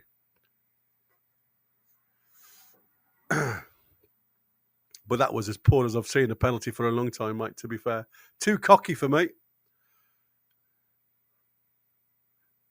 And again, like I say, I think just rewards because that was never a penalty. Anyway, let's get on with the game. And the Newcastle fans knew it. Come on, you didn't know that one. Come on, Spiritual. Be honest, man. Anyway, Crystal Palace now with the ball. Munoz plays it down the line, but not to anybody particular. Newcastle kept the ball back. Harvey Barnes now comes in field out to Trippier. Trippier looks up, plays the ball out to Murphy. Murphy now being faced and challenged all the way there by Mitchell. It certainly seems to have picked the ball up a little bit better. That's good play there from J7. Tino now out to Harvey Barnes. Harvey Barnes looks to square. Oh, what a goal. Yes! Harvey Barnes with a deflection from Mark Gay. Get in! I thought that had gone behind, at first. I really did because nobody celebrated. And then all of a sudden it's like 2-0 to Newcastle. Yes! Come on! That was lucky, to be fair. But great play. Great play from the build-up. And, deflection off Mark Gay. Nothing the keeper can do. And the ball trickles in. Great little ball down the line from J7 to Tino. Tino plays it early into Barnes. Barnes looks to square it to Isaac. And it comes off Gay. I think this will go down as an own goal to Gay. Because it's not on target. Yeah, it will. It'll go down as an own goal to Gay.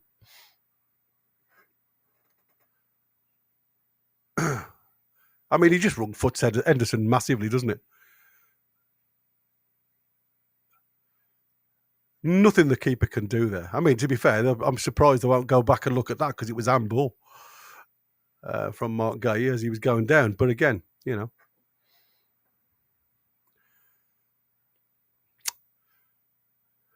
Eze looks disappointed now, doesn't he? I mean, isn't it funny though, Spiritual? And again, this is not. I'm not taking the P. Sometimes football, when it goes against you on one thing, it can go against your big style on something else, can't it? It comes back to bite you on your arse, and that's what I said. It's happened to us more than once when we've done something crazy, and then all of a sudden, you lose that little bit of momentum, which you did down the left hand side, not as tight as you would be going forward, and trying to stop us attacking, and then all of a sudden a breakaway, and you've lost that second goal. Harvey Barnes now, Fabian Schär. Trippier down the line to Murphy, but he headed clear that time. Tonali now again, Mr. Marvel trying to run everywhere.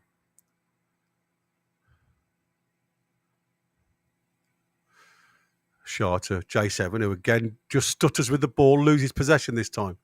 Plays the ball into Mateta, who has a strike at goal, but very central.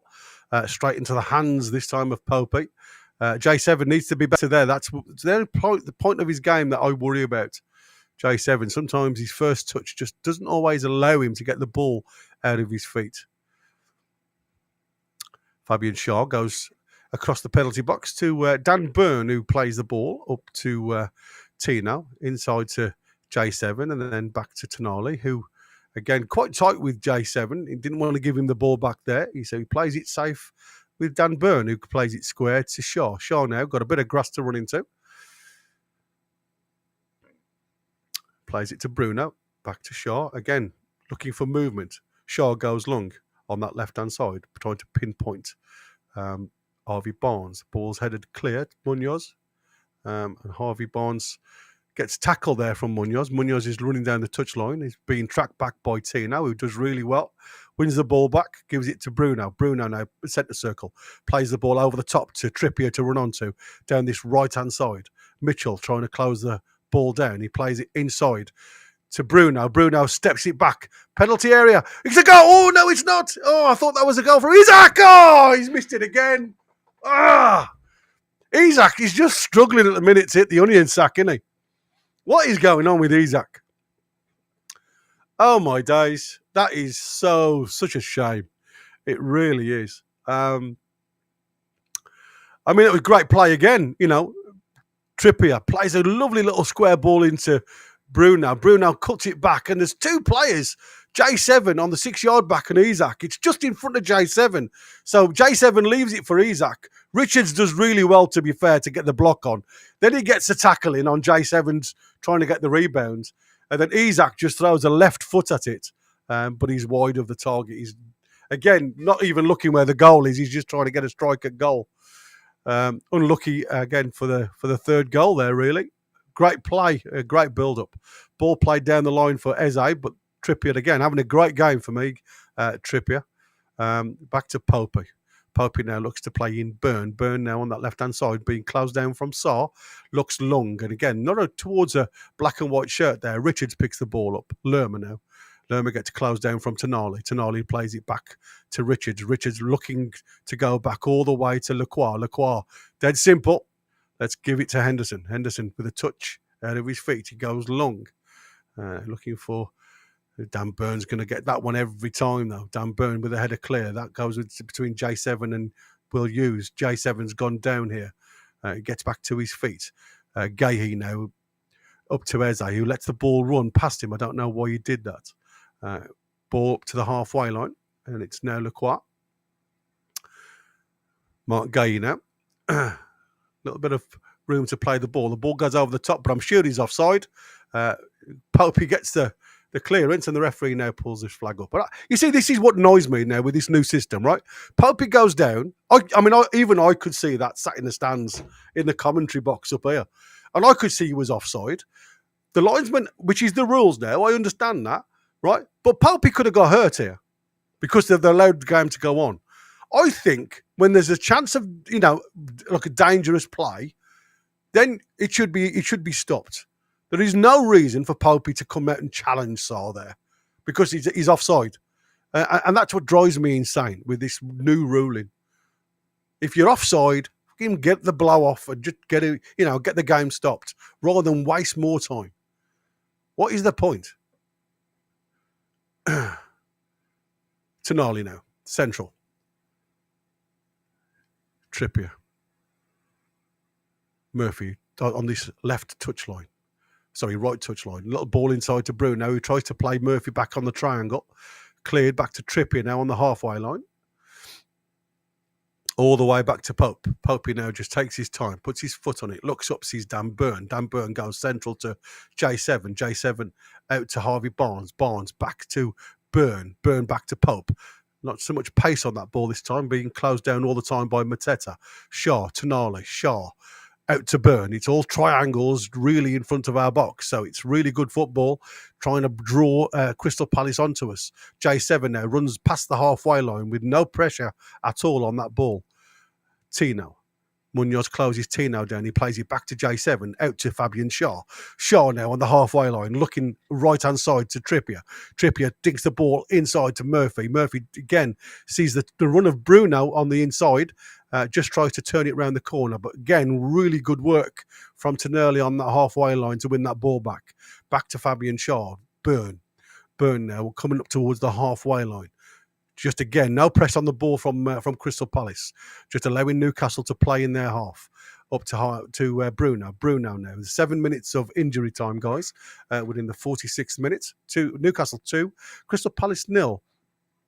Back to, there's a coming together, and the referee is with Will Hughes and Bruno. Free kick tucked quickly. Tonali square to Trippier. Fabian Shaw now in the centre circle. Again, just taking yards back, being closed down from Sarr. Byrne plays it out to Harvey Barnes. Harvey Barnes tries to go up the line, but again, he gets stopped by Munoz. Not allowing Munoz to go forward, to be fair, Harvey Barnes and Tino. And the same with Mitchell down the left-hand side. But to be fair, Mitchell doesn't always want to travel down the line. He's the one who sits, and the lads at the back then all go across. So it's a similar system to ours than when we go on the attack. Back to Tonali there from Tino, and the ball goes out of play from Sark. Another throw into Newcastle, just inside the halfway line.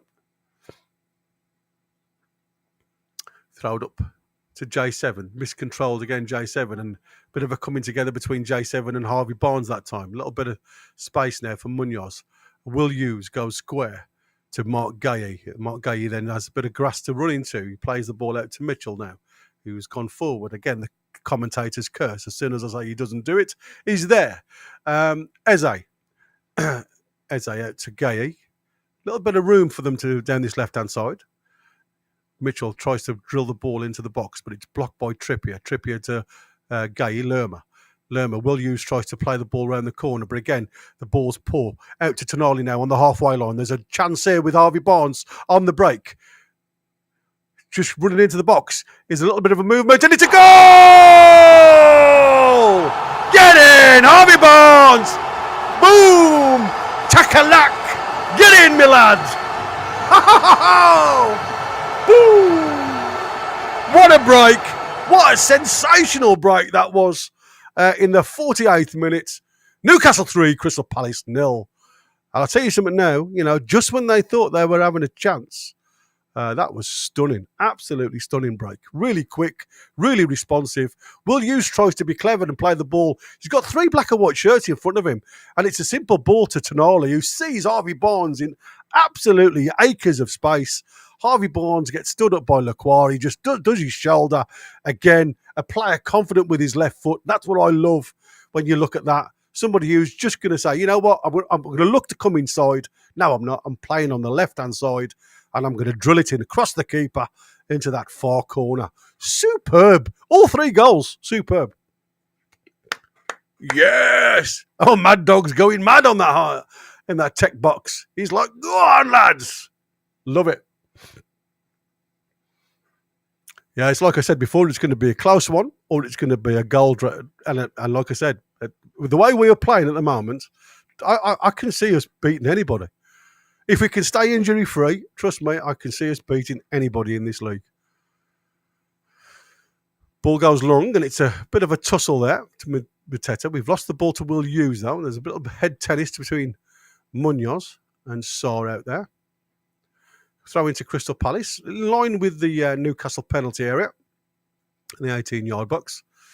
Again, looking to go along with Lerma this time. 8 goals, 2 assists in his last 12 starts for Harvey Barnes.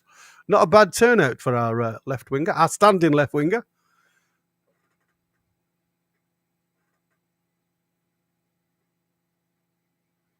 A good long throw this time from Lerma into that penalty, into that 6-yard box, corner of the 6-yard box. Back out from Munoz to Lerma again, deep this time, but it's over everybody. Eze's trying to keep this in, and he does, but he just gives it to Murphy, who unfortunately couldn't keep the ball in himself, and that's gone. Spiritual, I don't get this team anymore. Mate, I did say, it depends on what side turns up tonight, because you've had some amazing results away from home. And we all thought it was going to be, a really, really tight game, this. And even Glasner said, we've got to be careful of Newcastle, but you've had some great results. Lerma now into the box again towards that 6-yard box. It's headed on. Tino with a little bit of a lash with the ball, and it comes to Fabian Schär, who couldn't keep it out from going for a corner. And it's a corner to Crystal Palace. Good flick on there, I think, by Richards, and luckily Tino was aware of it. Oh, it wasn't. It was Lacroix who headed it. Oh, was it Munoz? One of them. And Mateta on the turn tries to get a shot at goal, 4 yards out there. So Tino did really well to get the block on.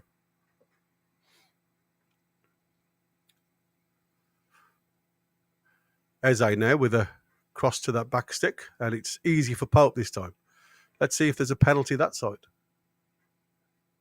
Oh, he bumped into one of our players. You've got to ask yourself a question. Was it a penalty? I mean, come on, you can't touch anybody these days. Throw out from Popey out to that left-hand side. Tino, again, having a really good game. Not many players in the black and white shirt that are having a bad game, to be fair. All seem to compete everywhere they go. Everywhere we go. Shaw now into Bruno. I love matches like this where it keeps you on your seat. A really enjoyable match, and that's not because of the score; it's the football being played. Bruno now walking towards the halfway line, just giving it back to Burn to Tonali. Tonali just inside our our half, out to Trippier now. Trippier plays it inside to J7, who's moved over to the right-hand side. There's a little bit of a coming together there, referee. Thank you very much. Into the back of Bruno, I think it was, from Lerma. Yeah.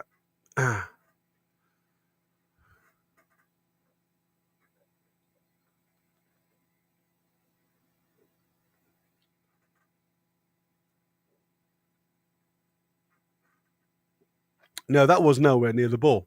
You know, and if that was in the penalty area, it doesn't matter what side that was for. And I said that was a penalty.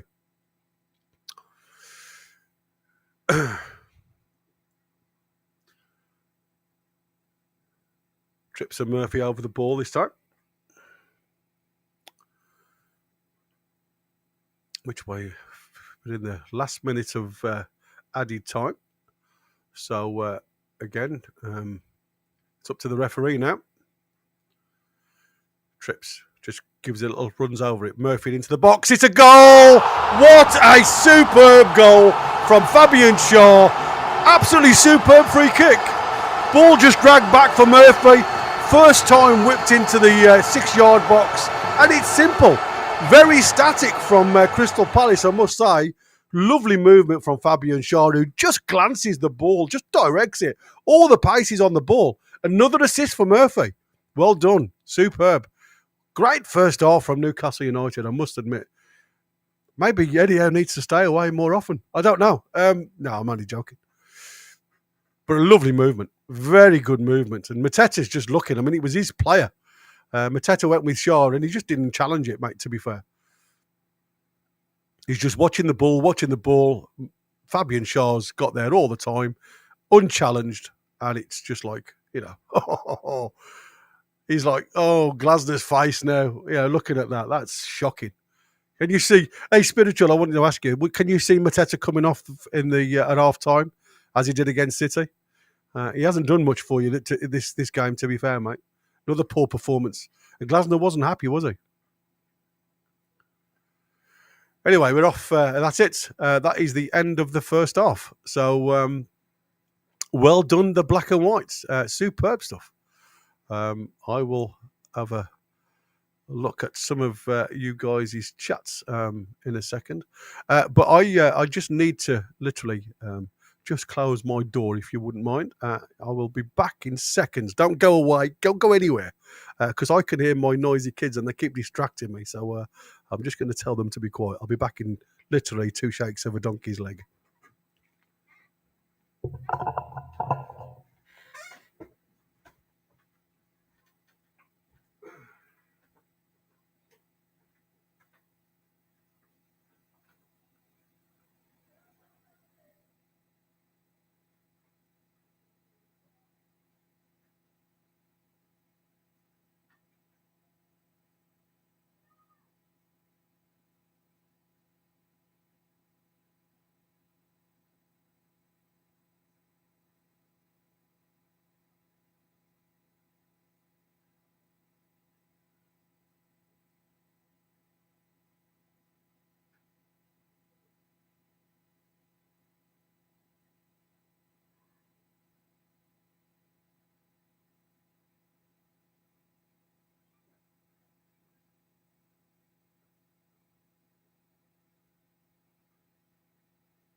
Yes, people, back with you.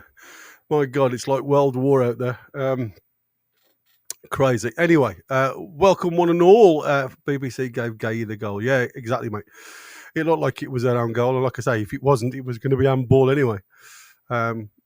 He wouldn't have given it because it was Newcastle. But hey, what is everybody talking about in the chat? Let's have a quick look because I haven't had a chance. I hope, Spiritual, you haven't been put off by the fans. We're just happy. I'm sure you understand. What changes should you make in the second half?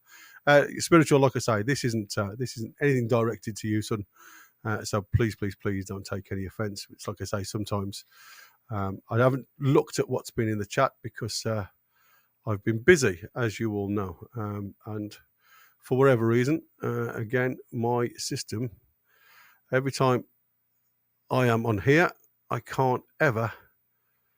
I can only see the last minute's chat because it's just not allowing me to scroll up. I do apologise. I will endeavour to try and get something sorted with that because, like I say, I don't know what it is. I just don't.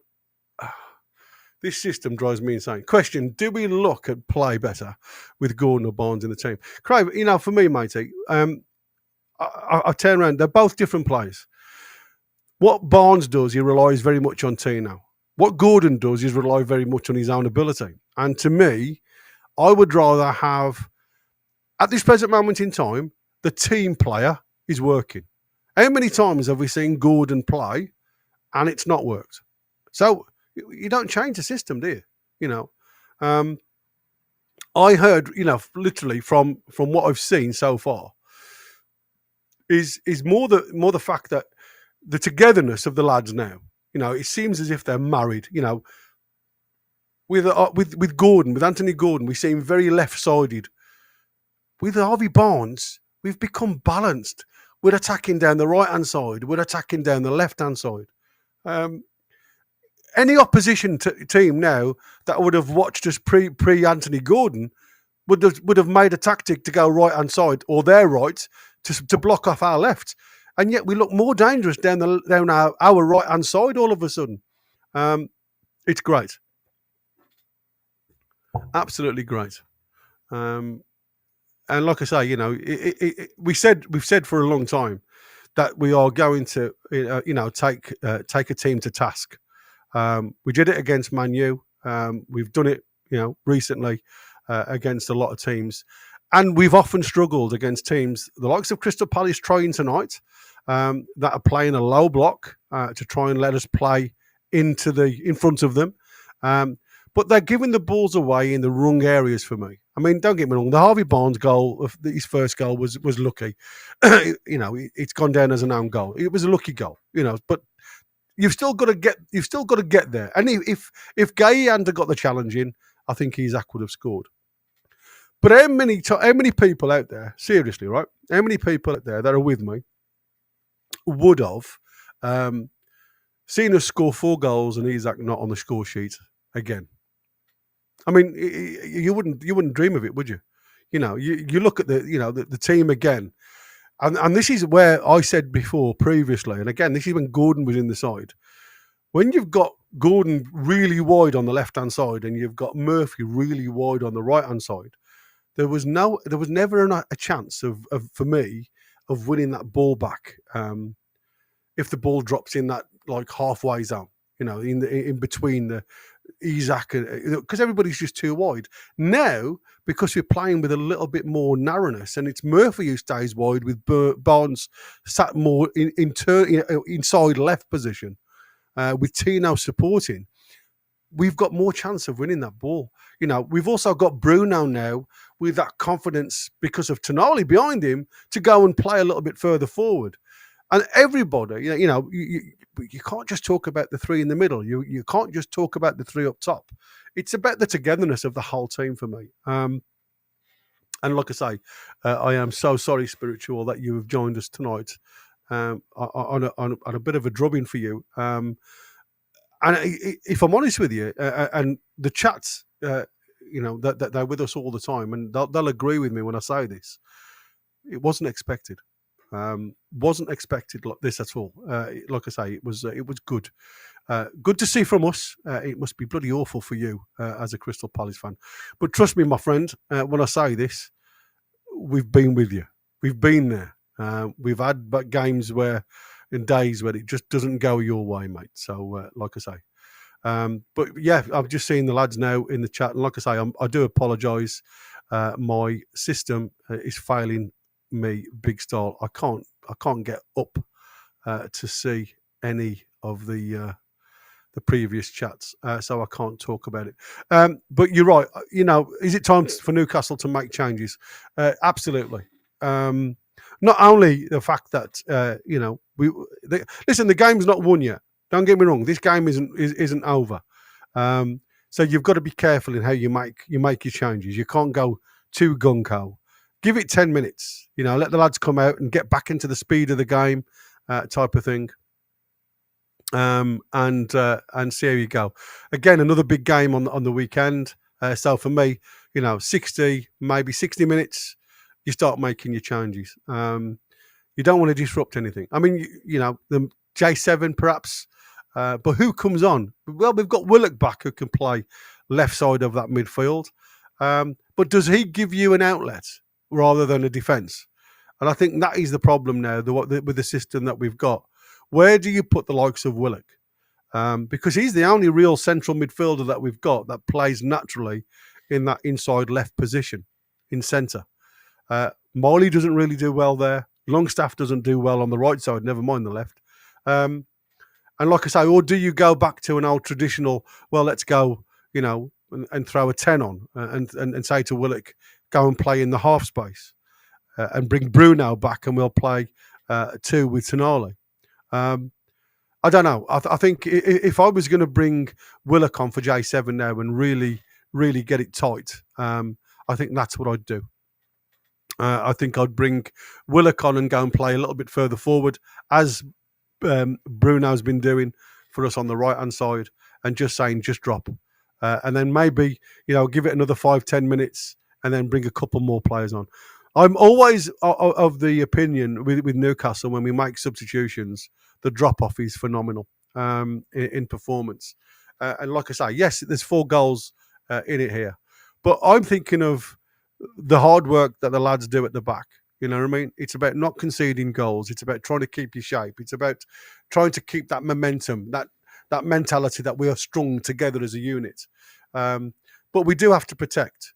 And for me, Isak has done really well working that channel, working the forward line. But if I was going to bring a player on now, I'd want to have a look at Asula. While we've got this lead, while we've got this comfort, where we don't need to go ahead and score any more goals, why not give these kids now a chance to go in there and say, right, see what you can do? So for me, it'd be the 2 young'uns. It'd be Miley on, and it'd be Asula on. And I'd say to J7, you're off. I'd throw Bruno left-hand side, and I'd have Miley right-hand side. And that would be it for me.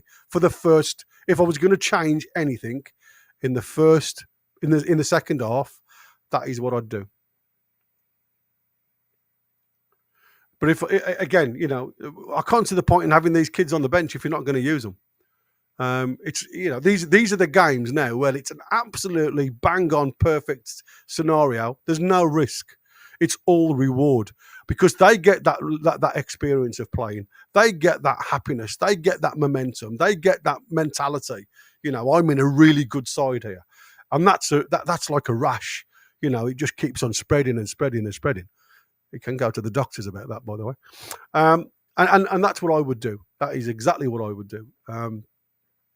So, for me, it's great. Bring on the young Wilson, please, says Craven. Absolutely, mate.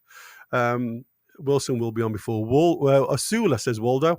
I can't see the point in that, though, now. Random access again, throwing us another chat. Well done, son. Thank you so much. You have gifted us so much today. Monty Magpie. Oh, that's gone on to the wrong person. There you go. Monty Magpie, welcome along to the Members Plus. You are now a member if you can, and if you would love to give us, going forward, continue your membership. That would be great. lots of really nice people, nice comments in the chat. And Andy Bell, sorry, mate, I would love to read that comment. Sub J7 in case gets a yellow, Isaac off too. Yeah, that's what I just said. The two that I would protect is Isaac and J7. I know Isaac will be pissed, if I'm honest with you, for coming off and not scoring. But he's done his job. You know, it's not all about you as an individual. And I think Isaac sometimes, he does get a sulk on. And there's no need to, son. You've been a really good part of that, you know, group of lads that have just got 4 goals. And you've contributed in your movement.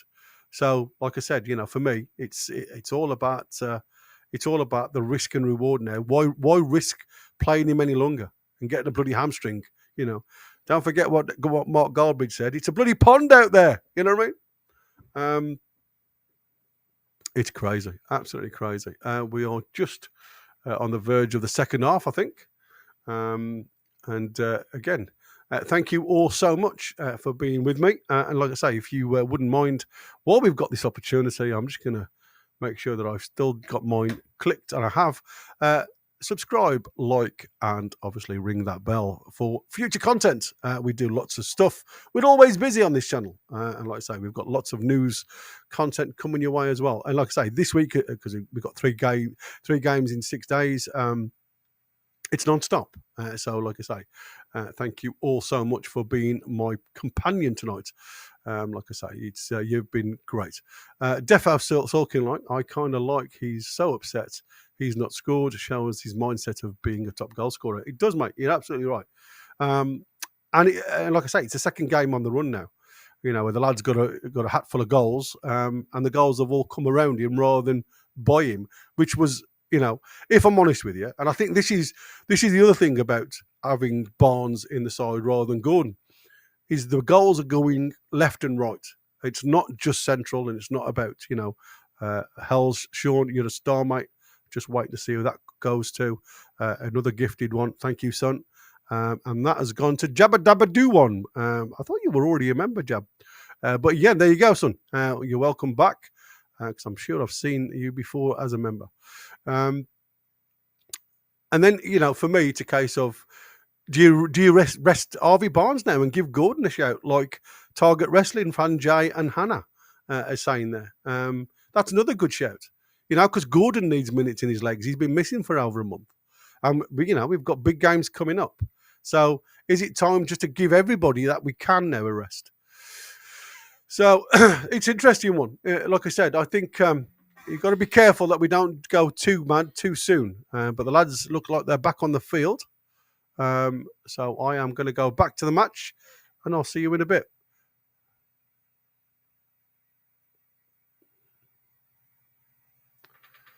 Just looking at Glasner taking a sip of water. I think he needs a sip of whiskey after that first half. Crystal Palace now. And we're off. It's all the way back to Henderson. Henderson goes long. A bit of a challenge between two there. Crystal Palace are directly into the box now, but there's a push there, and the referee's going to give a foul. That's silly. I mean, you'd go mad, wouldn't you? You know, it's just push onto the shoulder from Saw. There's no need, son. You know, you've got the ball. Just take it easy. Doesn't look like there's any substitutions from either side. The start of this second half. Pope's taking a liberty there by taking it right close to the edge of the penalty area. Does make me laugh. The linesman waited for him to drop the ball down. It's nowhere near where the foul was taking place. Pope now with a clearance. Again, gone long. No risk. Onto the head of J7, who heads it on. It's cleared by Munoz. It's Tonali, who dinks it over the top to Harvey Barnes. But again, it's headed away. But straight to Tino, who picks the ball up and gives it to Pope. Pope now out to Fabian Schär on that right side of the penalty area. Comes more central this time to Byrne, who looks to go left to J7. J7's closed down quite quickly, though, by Munoz, who retreats after it goes all the way back to Fabian Schär. Schär this time goes long. He's looking for over the top. Oh, Harvey Barnes was nearly in again. It comes to J7, who feeds Harvey Barnes on the left-hand side. Harvey Barnes to Tino. Tino now dinks the ball over towards the centre of the 6-yard box, but it's straight into the hands of Henderson. And again, great move. And it's just that one ball over the top that seems to be ripping Crystal Palace a new one, unfortunately. Again, ball burn on the back of Sarr.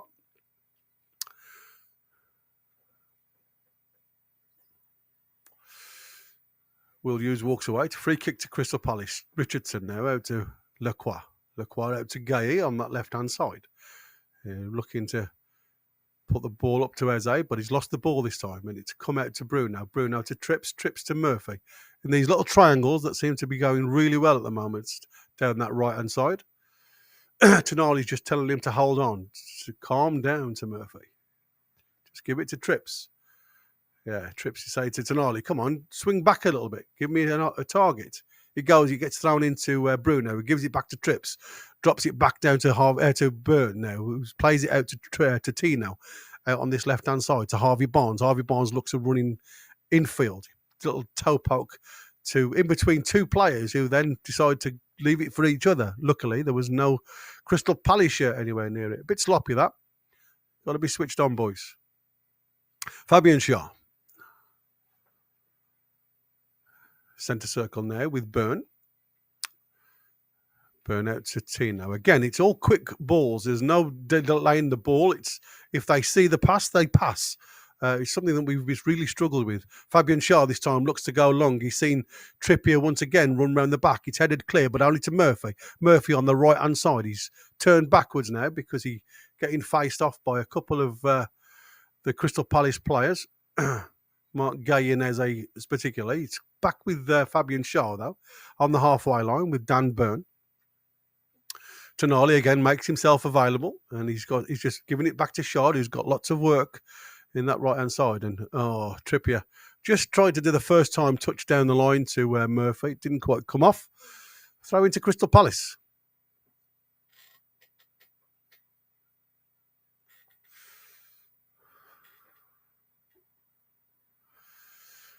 Palace now with the throw. Will Hughes again slips just as he goes to kick the ball. A halfway line, it's a throw into Newcastle.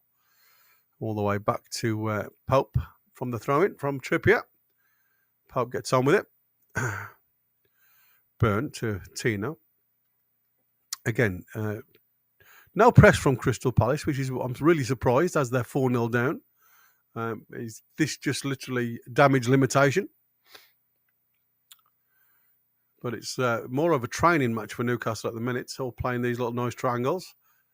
A little bit of a half press there, but it's a lovely little give and go from Fabian Shaw and Bruno. Great ball over the top now for Barnes. Barnes into the penalty area. He has a shot, but it's blocked this time from Munoz. Harvey Barnes still collects the ball. He plays it back to Tino. Tino all the way to Tonali now. Tonali to Bruno. Bruno plays it square out to Fabian Shaw. Shaw. No press again from the Crystal Palace players. Tonali into Tino, inside left position from Tino, high at the field, back to the halfway line. And now Burn plays it through to Bruno, who gets a bit of a clattering from Hughes. And I think that could be the first yellow card, sir.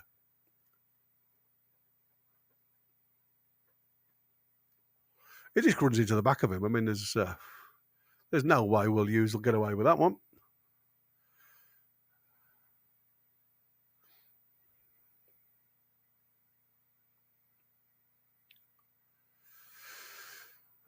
He's still questioning it, to be fair. Will Hughes. Trips now comes to take this ball. Kenny saying looks like Arsenal are in the semis. What's the score, guys? Because I haven't obviously had a chance to see anything. Ball over the top is Isaac. Oh, no way! Isaac had again a gilt-edged opportunity, and it's gone straight to Henderson. Done well for the save. It's a ball in from Trips, who gets glanced on by Burn, who falls on the half volley again for Isaac, who connects beautifully with it. But it's just too close for to Henderson. And he managed to get it underneath his arm, and it just falls right onto it. It's like What's Isaac got to do to score? It's like unbelievable at the minute.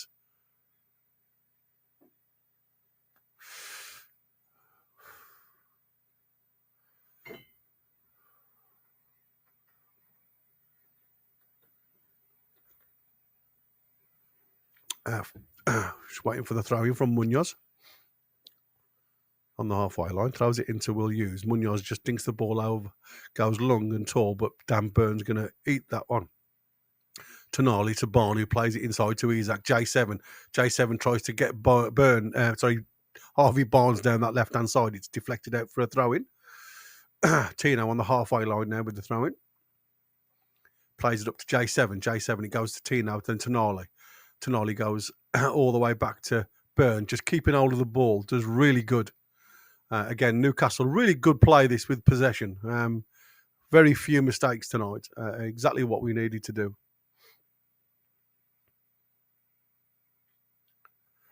Well, Saka misses a Panenka penalty. Oh my days. What is it with penalties tonight? Tonali to Byrne. Byrne out to Barnes. Barnes just holds the ball up, just waits for the player to come and then passes it back to Byrne. Again, no press on the ball, half press from Crystal Palace. Fabian Schär runs towards the halfway line. Lovely diagonal ball to J7, who's got lots of room to run into. Plays in Harvey Barnes down this left-hand side. Harvey Barnes just goes to bring... Oh, that's a poor... That's the worst ball tonight from Harvey Barnes there. J7 goes on the outside like Tino does. And like I say, Harvey Barnes tries to play him in. But unfortunately, it's just the wrong direction and it's easily cut out. Lovely build-up play again, though. It's superb build-up play.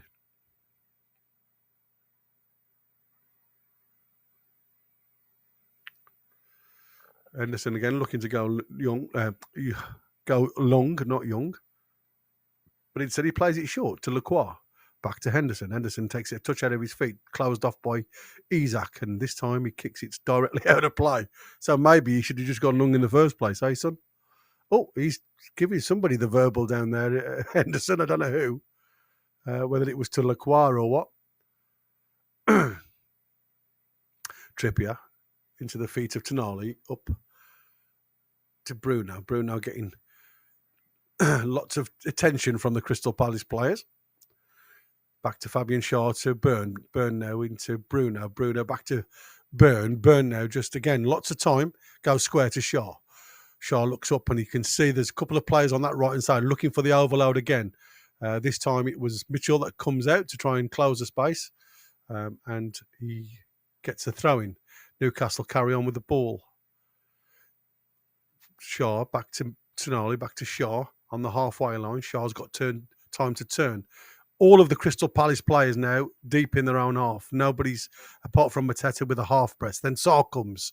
Again, no commitment from the other players. J7 then tries to, again, that was a bit sloppy from J7. He looks a little bit jaded to me, J7, now. I'd certainly look at getting him off. Wharton and Kamada's coming on for Crystal Palace. And then Nketiah by the looks of it.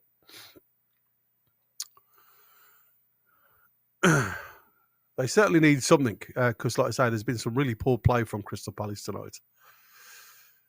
Gay. Mitchell just plays a ball back into no man's land, but luckily Lacroix picks that one up. And Gay plays it all the way back to Henderson. Henderson now looks up, goes long, looking for Sarr, but again, Dan Byrne has just picked that up and he's just having none of that. But there's a nice little touch there from Will Hughes down the line for Mateta to run to. Fabian Schär's on the cover, and he again just waits for Mateta to come at him. Oh, Jesus.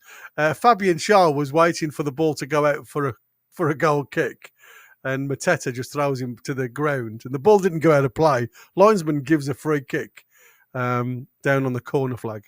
And here are the subs. 56 minutes. Mateta, Will Hughes, and who else is coming off? Mateta on for Nketiah, I should say. Wharton for Hughes, yeah. And who's going to come off for Kamara? Eze. Wow. There you go. Eze for Kamara. So it is damage limitations now, I think. Interesting one. See if it can spark anything, because they've given nothing, to the cause. If I'm honest with you, the lads that have come off, and like I say, I don't think Eze is recovered from that penalty miss.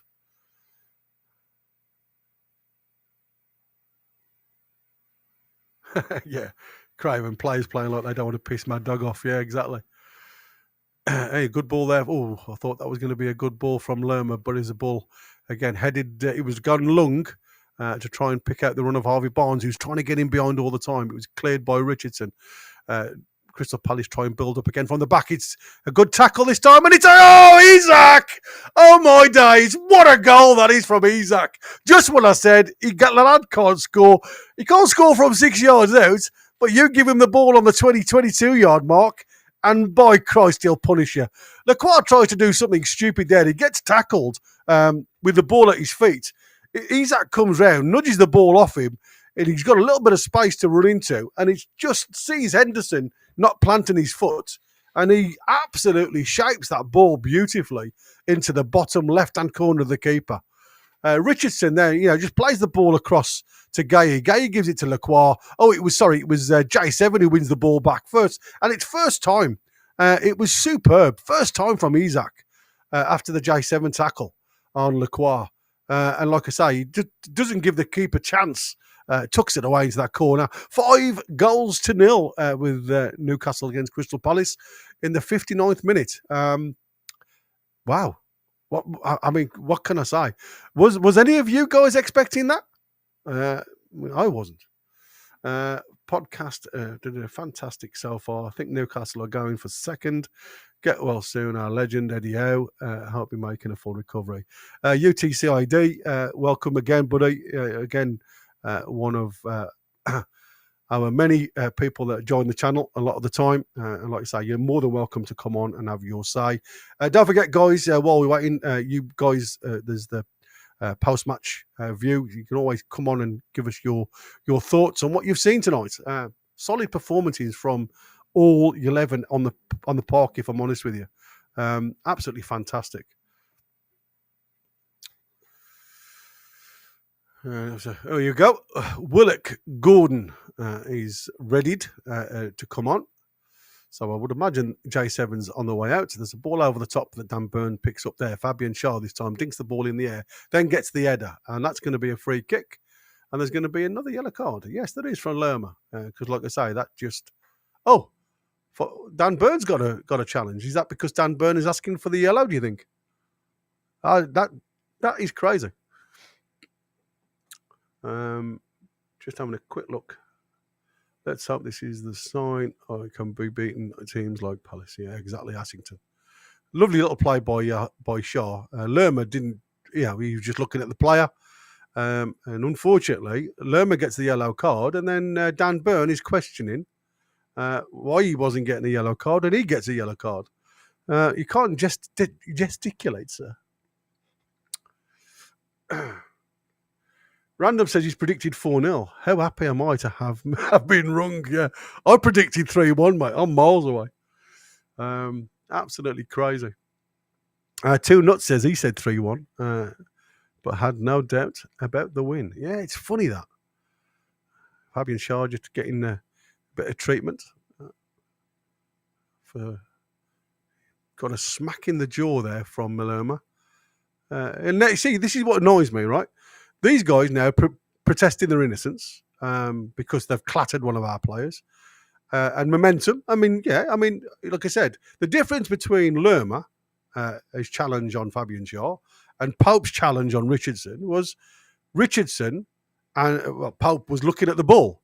Lerma wasn't looking at the ball at all. He was just looking at how much impact he can have on Fabian Shaw. Massive difference. And that's what I said. It's a piss poor decision from the referee. Well, not the referee, VAR.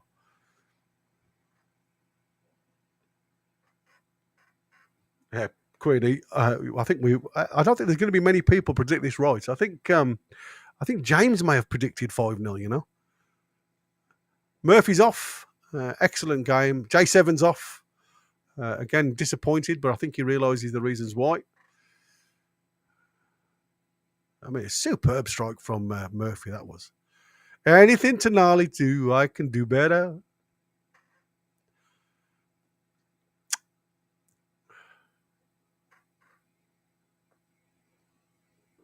I don't think it quite got the distance of Tonali's, though, did it? Gordon's on the park and Willock's on the park. So is Gordon going right wing, do you think, or is it Harvey Barnes again gone right wing? Harvey Barnes, he's not on a hat trick, is he? I thought, because they've given that to Mark Gay.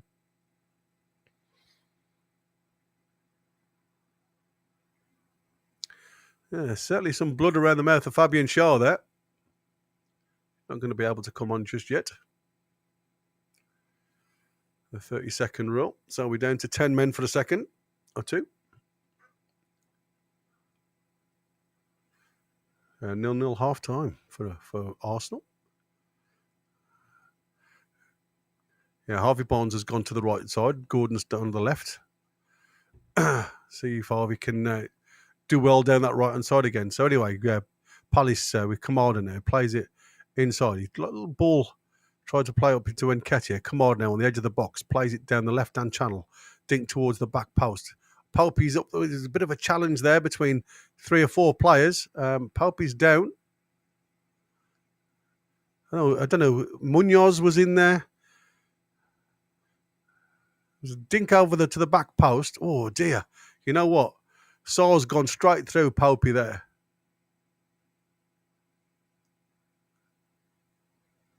And Nketiah has gone through him. Sar's gone through him. There was 2 or 3 clatterings of bodies there. Referees did nothing with that one. I tell you. It's a corner kick to Crystal Palace. Newcastle 5, Crystal Palace 0. I won't be too tired in saying that too many times, if I'm honest. Let's see whether we can clear it. I'd love us to keep a clean sheet. That is the next goal for me. Because, a clean sheet for the back line, I said the back 5, is as good as the front 6, if you like, getting a goal. So that's the way I look at it. So keep it clean. That'd be superb. Corner for Palace now on this right-hand side in Swinger. Wharton, I think that is, plays the ball towards the back stick, and it's Poupey on the 6-yard line that gets a fist to it. But this time, he's given a free kick for something that I didn't see that time. So I don't bloody understand what these guys say. There's a bit of there you go. There's a slight coming together from Mark Gay and Poupey. And I mean, it was slight. Again, there's far too much protection. And some decisions are just bog standard awful. But I'll take it. I will take it. Funny they got a pen for coming together, but when they look at literally trying to hurt Schär, yeah, exactly, mate. I totally agree. Stupid. There was no blood on the face of Richardson in the coming together, was there? Ball long, headed clear by Palace. It's picked up Kamada now centrally. It's gone down. Not sure who that is. Is that Nketiah down on that left-hand side?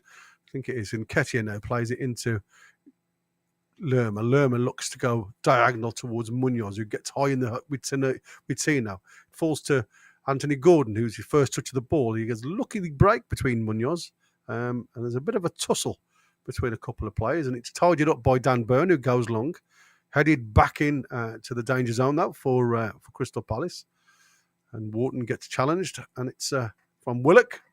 First involvement in the game. Welcome to Newcastle, Mr. Wharton.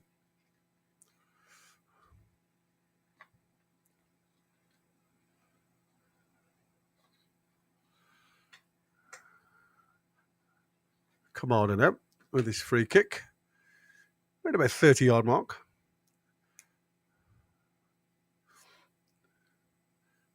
Waiting for some movement and the referee to give the go-ahead.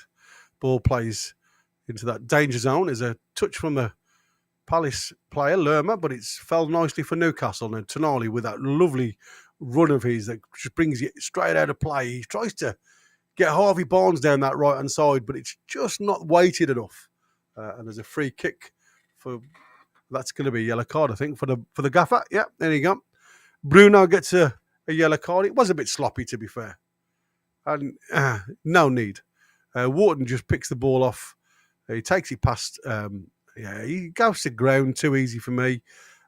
Bruno at times. The challenge is there, but the ball's away from him, and it's his upper torso that just takes the player out. So it's going to be a yellow card all day, son.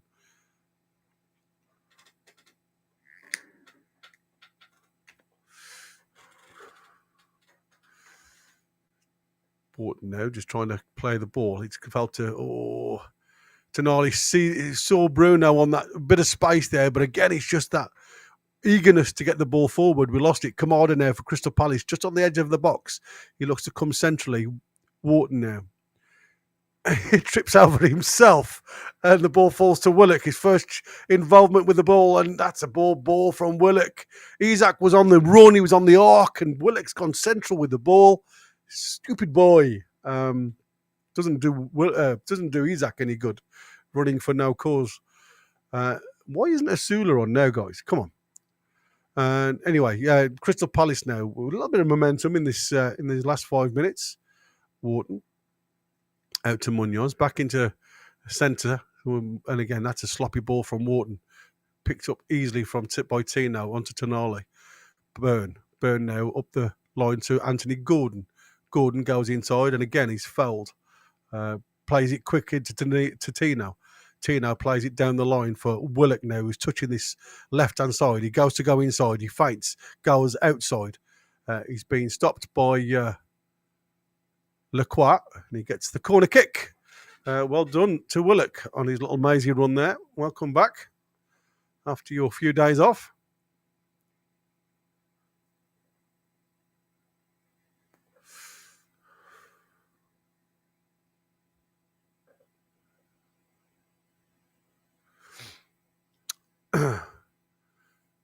I think they were lucky there. I think I say just before, if he'd have played the right ball into Isak, I think we were in again. Trips now with the corner, looking to in swing. Dan Burn again, being marked by Gay. There's a bit of a height difference between him and Gay, to be fair. Ball comes in, flouted right into that right area, and it's again just glanced off the hair of Richardson. It's I do love when you look at Trippier and Burn come together. You know, he's like that. He's nowhere. He's nowhere near the eye line. He's like up to his ziffy sternum. Again, is he outswinger this time from the opposite side? Yeah, he's going to drill one in for hopefully Burn to get on the end of. Somebody did say that they thought Burn was going to score today. Hasn't looked likely, to be fair. 5 corners to Crystal Palace's 3. Comes all the way out to Tonali, who hits it on the volley. Oh my days, that was on target as well. Really sweetly struck. And it's just cleared by Crystal Palace all the way through to Pope. It's a good job that was blocked, because that was a great little spot from Trips, who literally floated the ball out to Tonali, who was unmarked, and he catches it superbly in the air, and bang. Bruno misses Villa. Oh, Jesus. I didn't realise that. Bruno's on his 5th yellow card, so we've missed the Captain Marvel is missing the Villa game.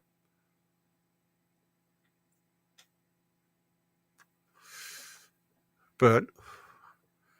Tino now playing, goes inside on a little bit of a run out to Fabian Shaw. Shaw plays left-hand side, and he sees Anthony Gordon with quite a few bits of grass to run into. Comes inside himself.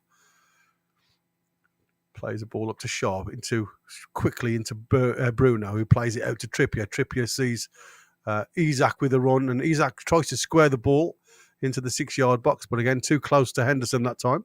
Henderson drops on the ball. 71st minute, Newcastle 5, Crystal Palace 0.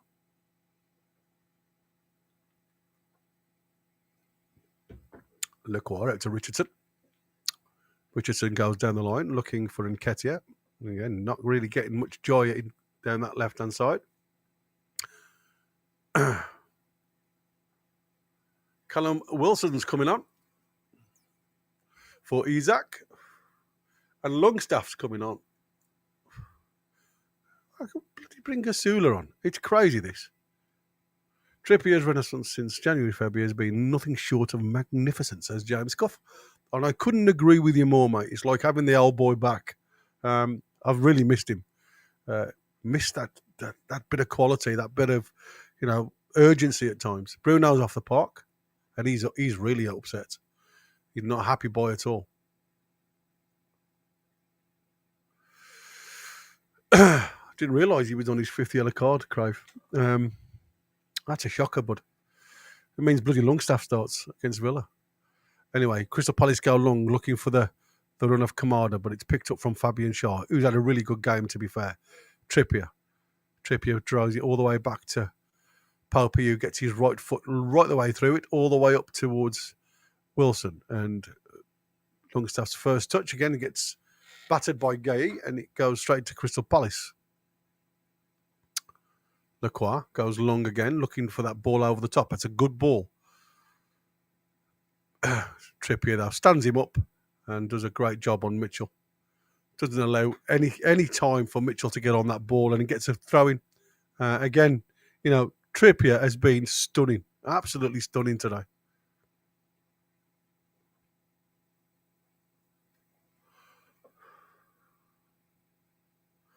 I mean, to be fair, I'm struggling. I don't know what you guys think, but I am really struggling to pick a man of the match. That's a poor ball from Tonali there. Straight out of play for the throw into Crystal Palace this time. Maybe Mitchell got what he asked for. A long throw coming from Lerma again. Man with a hard hat on in the crowd. With the big Newcastle flag. Good throw. Headed clear that time by Longstaff. Goes all the way back to Lacroix, who's got no time on the ball because Wilson, but Henderson clears first time. Goes all the way down to Fabian Schär, who clears header. Gordon now centrally goes up to Longstaff. Longstaff sees the run of Trippier, who's got time and space on that ball. Comes inside. Oh, it's Harvey Barnes, sorry, not Trippier. Plays it back to Trippier. There's a little tries to turn there, Longstaff into the box, but he gets challenged. The ball now breaks to Crystal Palace and Kamada. Kamada plays it down the line to Nketiah, who's again got Tonali on his back. Not going to get far with Tonali on your back, sunshine. Quick throw in from Tonali into Schär. Gets on with it. All the way to the left-hand side to Tino. Tino goes central to Longstaff. Longstaff in the deeper role.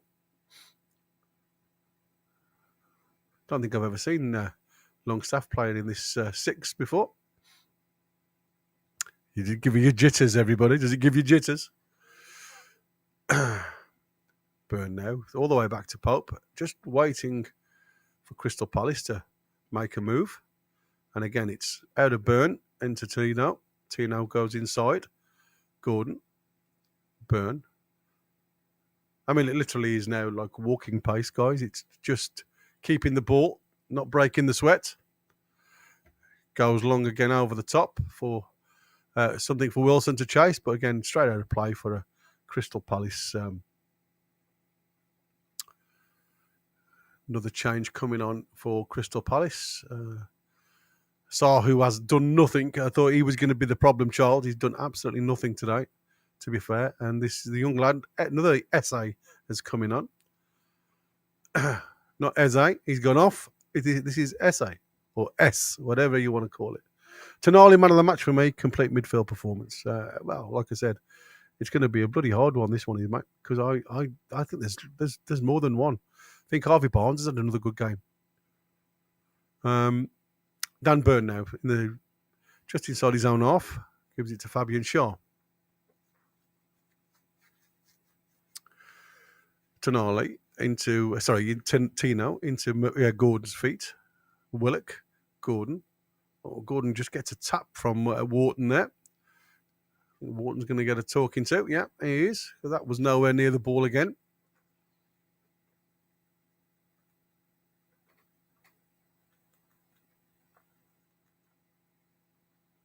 And for me, deserved of a yellow card, if I'm honest.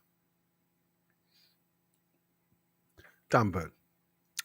Fabian Shaw. Trippier, Shaw. Tino's asking for it. He's wide open on this right-hand side. Longstaff, Shaw. Just drawing Crystal Palace forward, trying to lose that shape. Tino, Willock, all the way back to Byrne. Back into Willock's feet, who's come deep this time to try and get involved and get Crystal Palace moving away from that central area. Dan Byrne has just got literally the key for Newcastle to walk around in. There is no press from Crystal Palace. You would not believe. I mean, saying that. I mean, the game's gone. I understand that. But when you've, when you look at this team now, oh, Jesus, Munoz, come on, son. Give him, this lad, he's got to have a yellow card at least. Yeah, thank you. I've been waiting for it. Absolutely waiting for it. Alan McMurtry says Tonali as well. So, yeah, I mean, can't disagree with you, mate. I really can't, because like I say, they've been superb again. And for me, it's the movement. It's just all the movement. He's been, Bruno, not suspended for Villa game, guys. He's not. Oh, well, that's super. Thanks, Ian, for that. I thought he was. This not only places us in third, but helps tremendously in the goal difference. Yeah, Brant, you're absolutely right, mate. That's the one thing I was going to say. Trips is coming off for Crafty, I think, on the 78th minute. Superb. And you talk about Tonali. Do you not think Trippier deserves some accolades for today? Because I think he's been absolutely outstanding. Superb. It's like having a second captain on the park. Has the Palace fan walked out then? Yeah. It looks like I think he's gone. I mean, like I say, you've got to be pissed off. I would be. Kane scored. Right.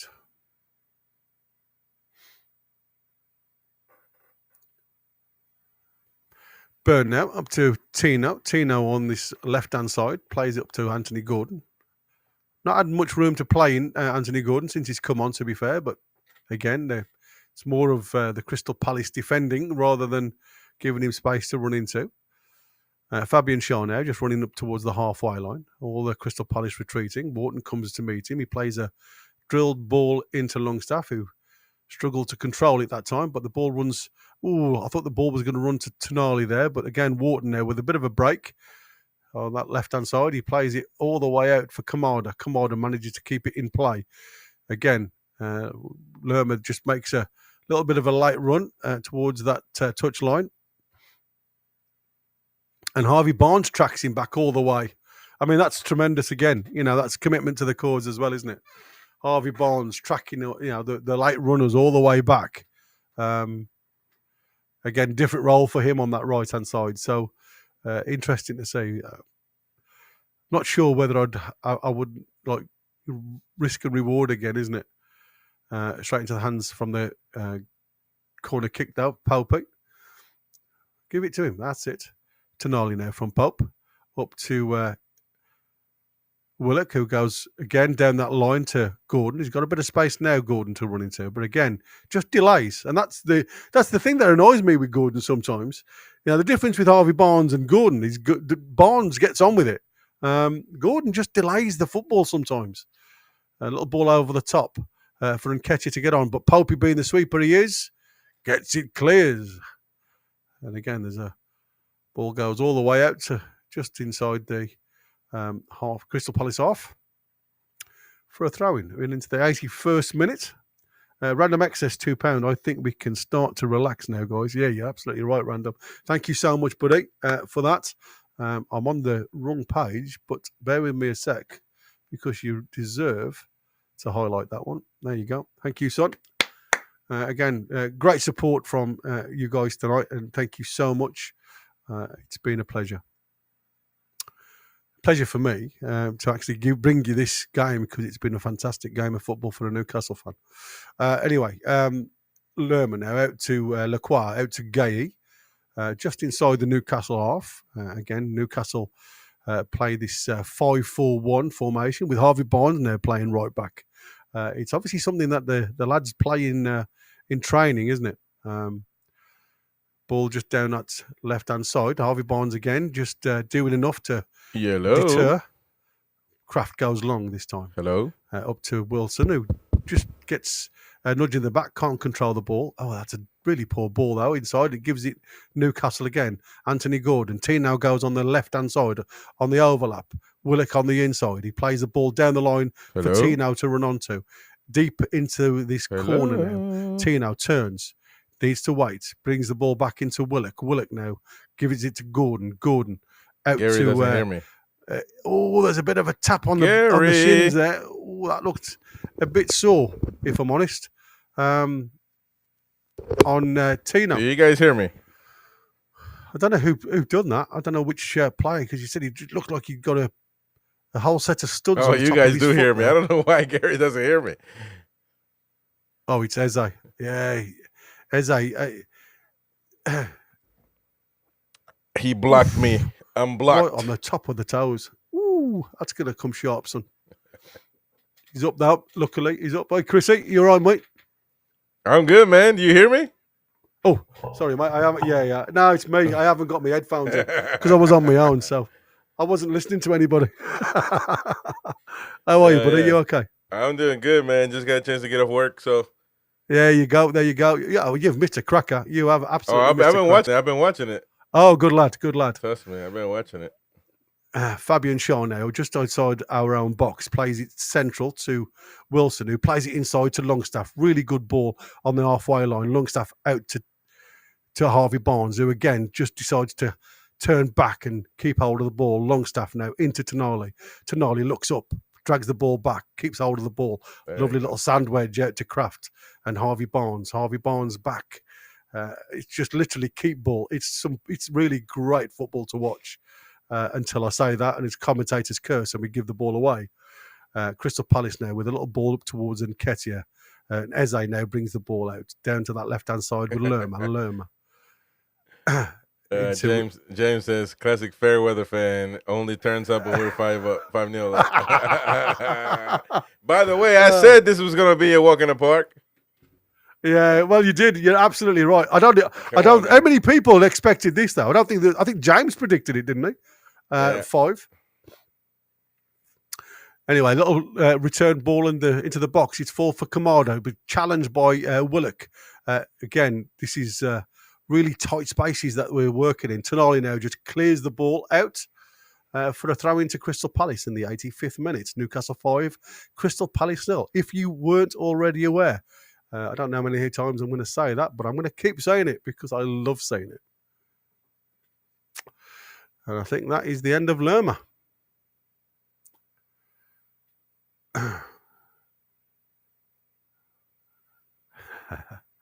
I'm trying to work out who this lad is. Another young face. Devaney. Oh, crikey. Devaney. Devaney. It's going to be a long journey down to South London. I wonder how many are still there. How many Londoners have still stayed to the end? Yeah. It'll be an interesting one. Crystal Palace now all the way back to Henderson. Henderson takes a touch and drills the ball low and hard, but that's intercepted easily by Byrne, who plays the ball up towards Willock, who tries to turn the play and feed Gordon, but it's straight back to Crafty's fell over there. Well done, Longstaff. Tonali. Out to Barnes. Barnes looks up and sees Wilson on the run, but Wilson doesn't get that one. Headed there by Lacroix. No. I've been watching the tune. Actually, I did Google them, though, to see what Real Madrid and Arsenal were doing, and looks like Arsenal will get it. Into the side netting from Nketiah. Nketiah. Special thanks to everybody that's been donated, though. We've been needing it, so appreciate everybody that's come through today. Random Access, Trolls, Random again, Trolls again, Hellzazar, all of you. Appreciate it. We salute you. We salute you. Yeah, there's a AC/DC record there somewhere. For those about to rock. We salute you. Indeed. An interesting show for the instant reaction. Don't forget to join us after full time. It'll be me and Win doing that one when he gets from the stadium. And of That's course, if he all does. the callers. Yeah, exactly. Yeah, he'll be on his knees, mate, after this result, I'll tell you now. Oh, he stays on his knees, to be fair. But Anyway. And not for religious reasons. No, there's no altar with Win. We've got last 3 minutes, guys. Gordon now plays it down to Tino, and we literally it's like a training match. Been a quiet Gordon, though, on the left. Yeah, like I said, this is why I can't understand why they've switched Barnes. Because Gordon, we've changed since Gordon's come on. The relationship between Tino. Yeah, to be fair, he blocks Tino's run, you see. Callum Wilson's been awful. Awful absent, not awful as in he's screwed any plays, but absent. Well, I think in the second half it's been reservation, mate. We're reserving ourselves for the weekend, and I understand that. Hell? What the hell was that from Willock again as well? I mean, yeah, that's what I said. The drop off is phenomenal when we get the subs on. But well done, Willock there. Oh, look Tonali, at that. Just a bit, a bit too much shape on that ball. Runs through to Richardson. Henderson clears. Dan Burns played well today. Cleaned up everything in the air, to be fair. Tonali's been outstanding again.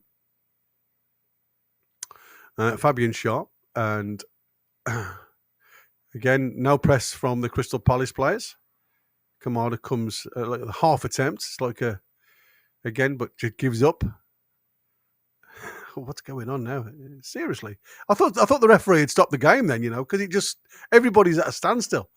Fabian Shaw plays it out to Kraft. Kraft chests it down, gets tackled there though. Kraft's got a bit of a tussle on him, but he wins the ball back, bless him, and gives it to Pope, who hoofs it in the air and no distance on it. Longstaff falls over. Kraft and Longstaff out on the far side. There's a ball into the box. It's straight into the arms, into the midriff of Pope, and literally runs to the edge of the box and just waits, throws it underarm and brings the ball back to Byrne. Byrne now to Tonali. Tonali again just turns, no press on the ball. He's got time and space. Wharton comes to him. He plays it to Tino. Tino now to Byrne. Byrne now just giving the ball back to Fabian Shaw. Shaw out to Kraft. Longstaff, and it's just like I say, I think when it's like if this was a boxing match, it'd be all over, wouldn't it? Remember when people said Barnes didn't get enough? Look at not done nothing since he came on the last 2 minutes. I'm just looking at what. Said and I think tonight the referee needs to be like a boxing referee, and when the other man is down, he needs to finish it off.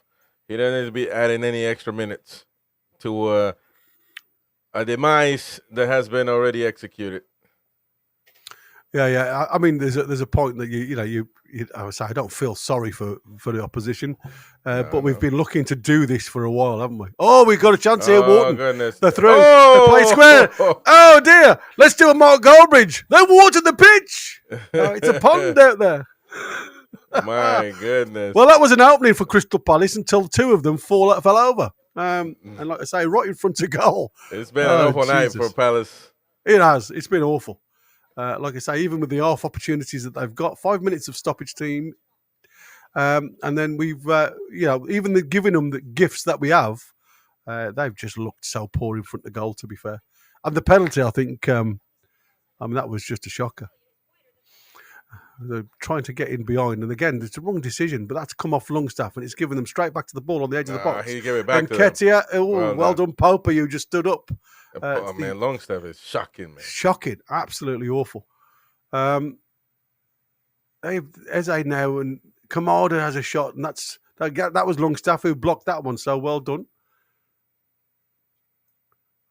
Again, Lacroix camped in our half now, and Willett gets the ball back, and it's a great ball out to Gordon. Who's got it's 2-on-2 if Gordon decides to run.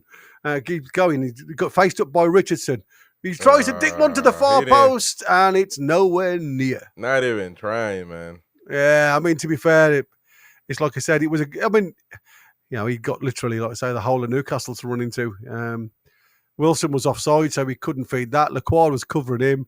And he tried to shape the ball and get some bend on the ball to get into that far post, but not even there. So Longstaff falls. Wharton then gets the ball in towards Nketiah, who himself falls. But he did play the ball behind him, to be fair, so it wasn't that easy. Eze plays the ball into Nketiah, who gets the shot off, and Popey just stands and the ball just deflects off him on that one. Like I say, a little bit of, I think it's the only time I can remember that Palace have had a shot the second half, if I'm honest. There hasn't been many times. Yeah, Murphy's had a cracking game again, hasn't he? Not quite the Tonali goal, but it was a hell of a strike. And just looking at Murphy having a big smile. The lads were singing the song for him. Pope now goes long, looking for Harvey Barnes down on that touchline. Ball goes out for a throw into Crystal Palace. Again, Longstaff goes to press the ball. Ball comes centrally up to Nketiah. There's lots of running now from the lads from deep. Kamada now plays the ball out wide. Mitchell just looking for some runs. Wharton plays the ball centrally again. Eze, and it's poor from Munoz that time. Lets the ball go run behind him, but he keeps hold of the ball. Eze into Wharton. Devney out to Mark Gay, out to Mitchell. Mitchell drives the ball into the 6-yard box. Fabian Schär clears. Headed out by then from Longstaff. Looking up towards Wilson. Wilson now's got to be strong. He gets the ball, but he plays it directly back to Crystal Palace, who then gets a throw-in. Crystal Palace, 94th minute. And it is done. Yep. Crystal Palace now just trying to get something back. But again, I want to try and keep a clean sheet because it just pats the lads on the back. So clearance from Byrne that time. Again, the ball's just coming straight back at us. There's nothing sticking when it goes up there. Good challenge from Willock that time. And again, Tonali gets clattered in from behind from Devney.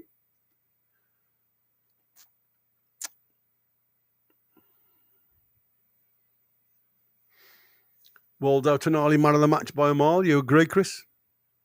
Yeah. Well, man of the match is going to be tough, to be honest. It is. That's what I said. There's quite a few, isn't there? Craven, 5 yellows is 1 game ban, and 10 is 2 game ban normally, can he? Yeah. I'd say, yes, 5 yellows up till Christmas, then it goes up to 10, says Ian. So they were talking in the chat, I don't know whether you saw, that Bruno was going to be suspended for the next one. I didn't realise. Is that right? Oh, wow. Well, he's not, because he's picked up 5 yellow cards now.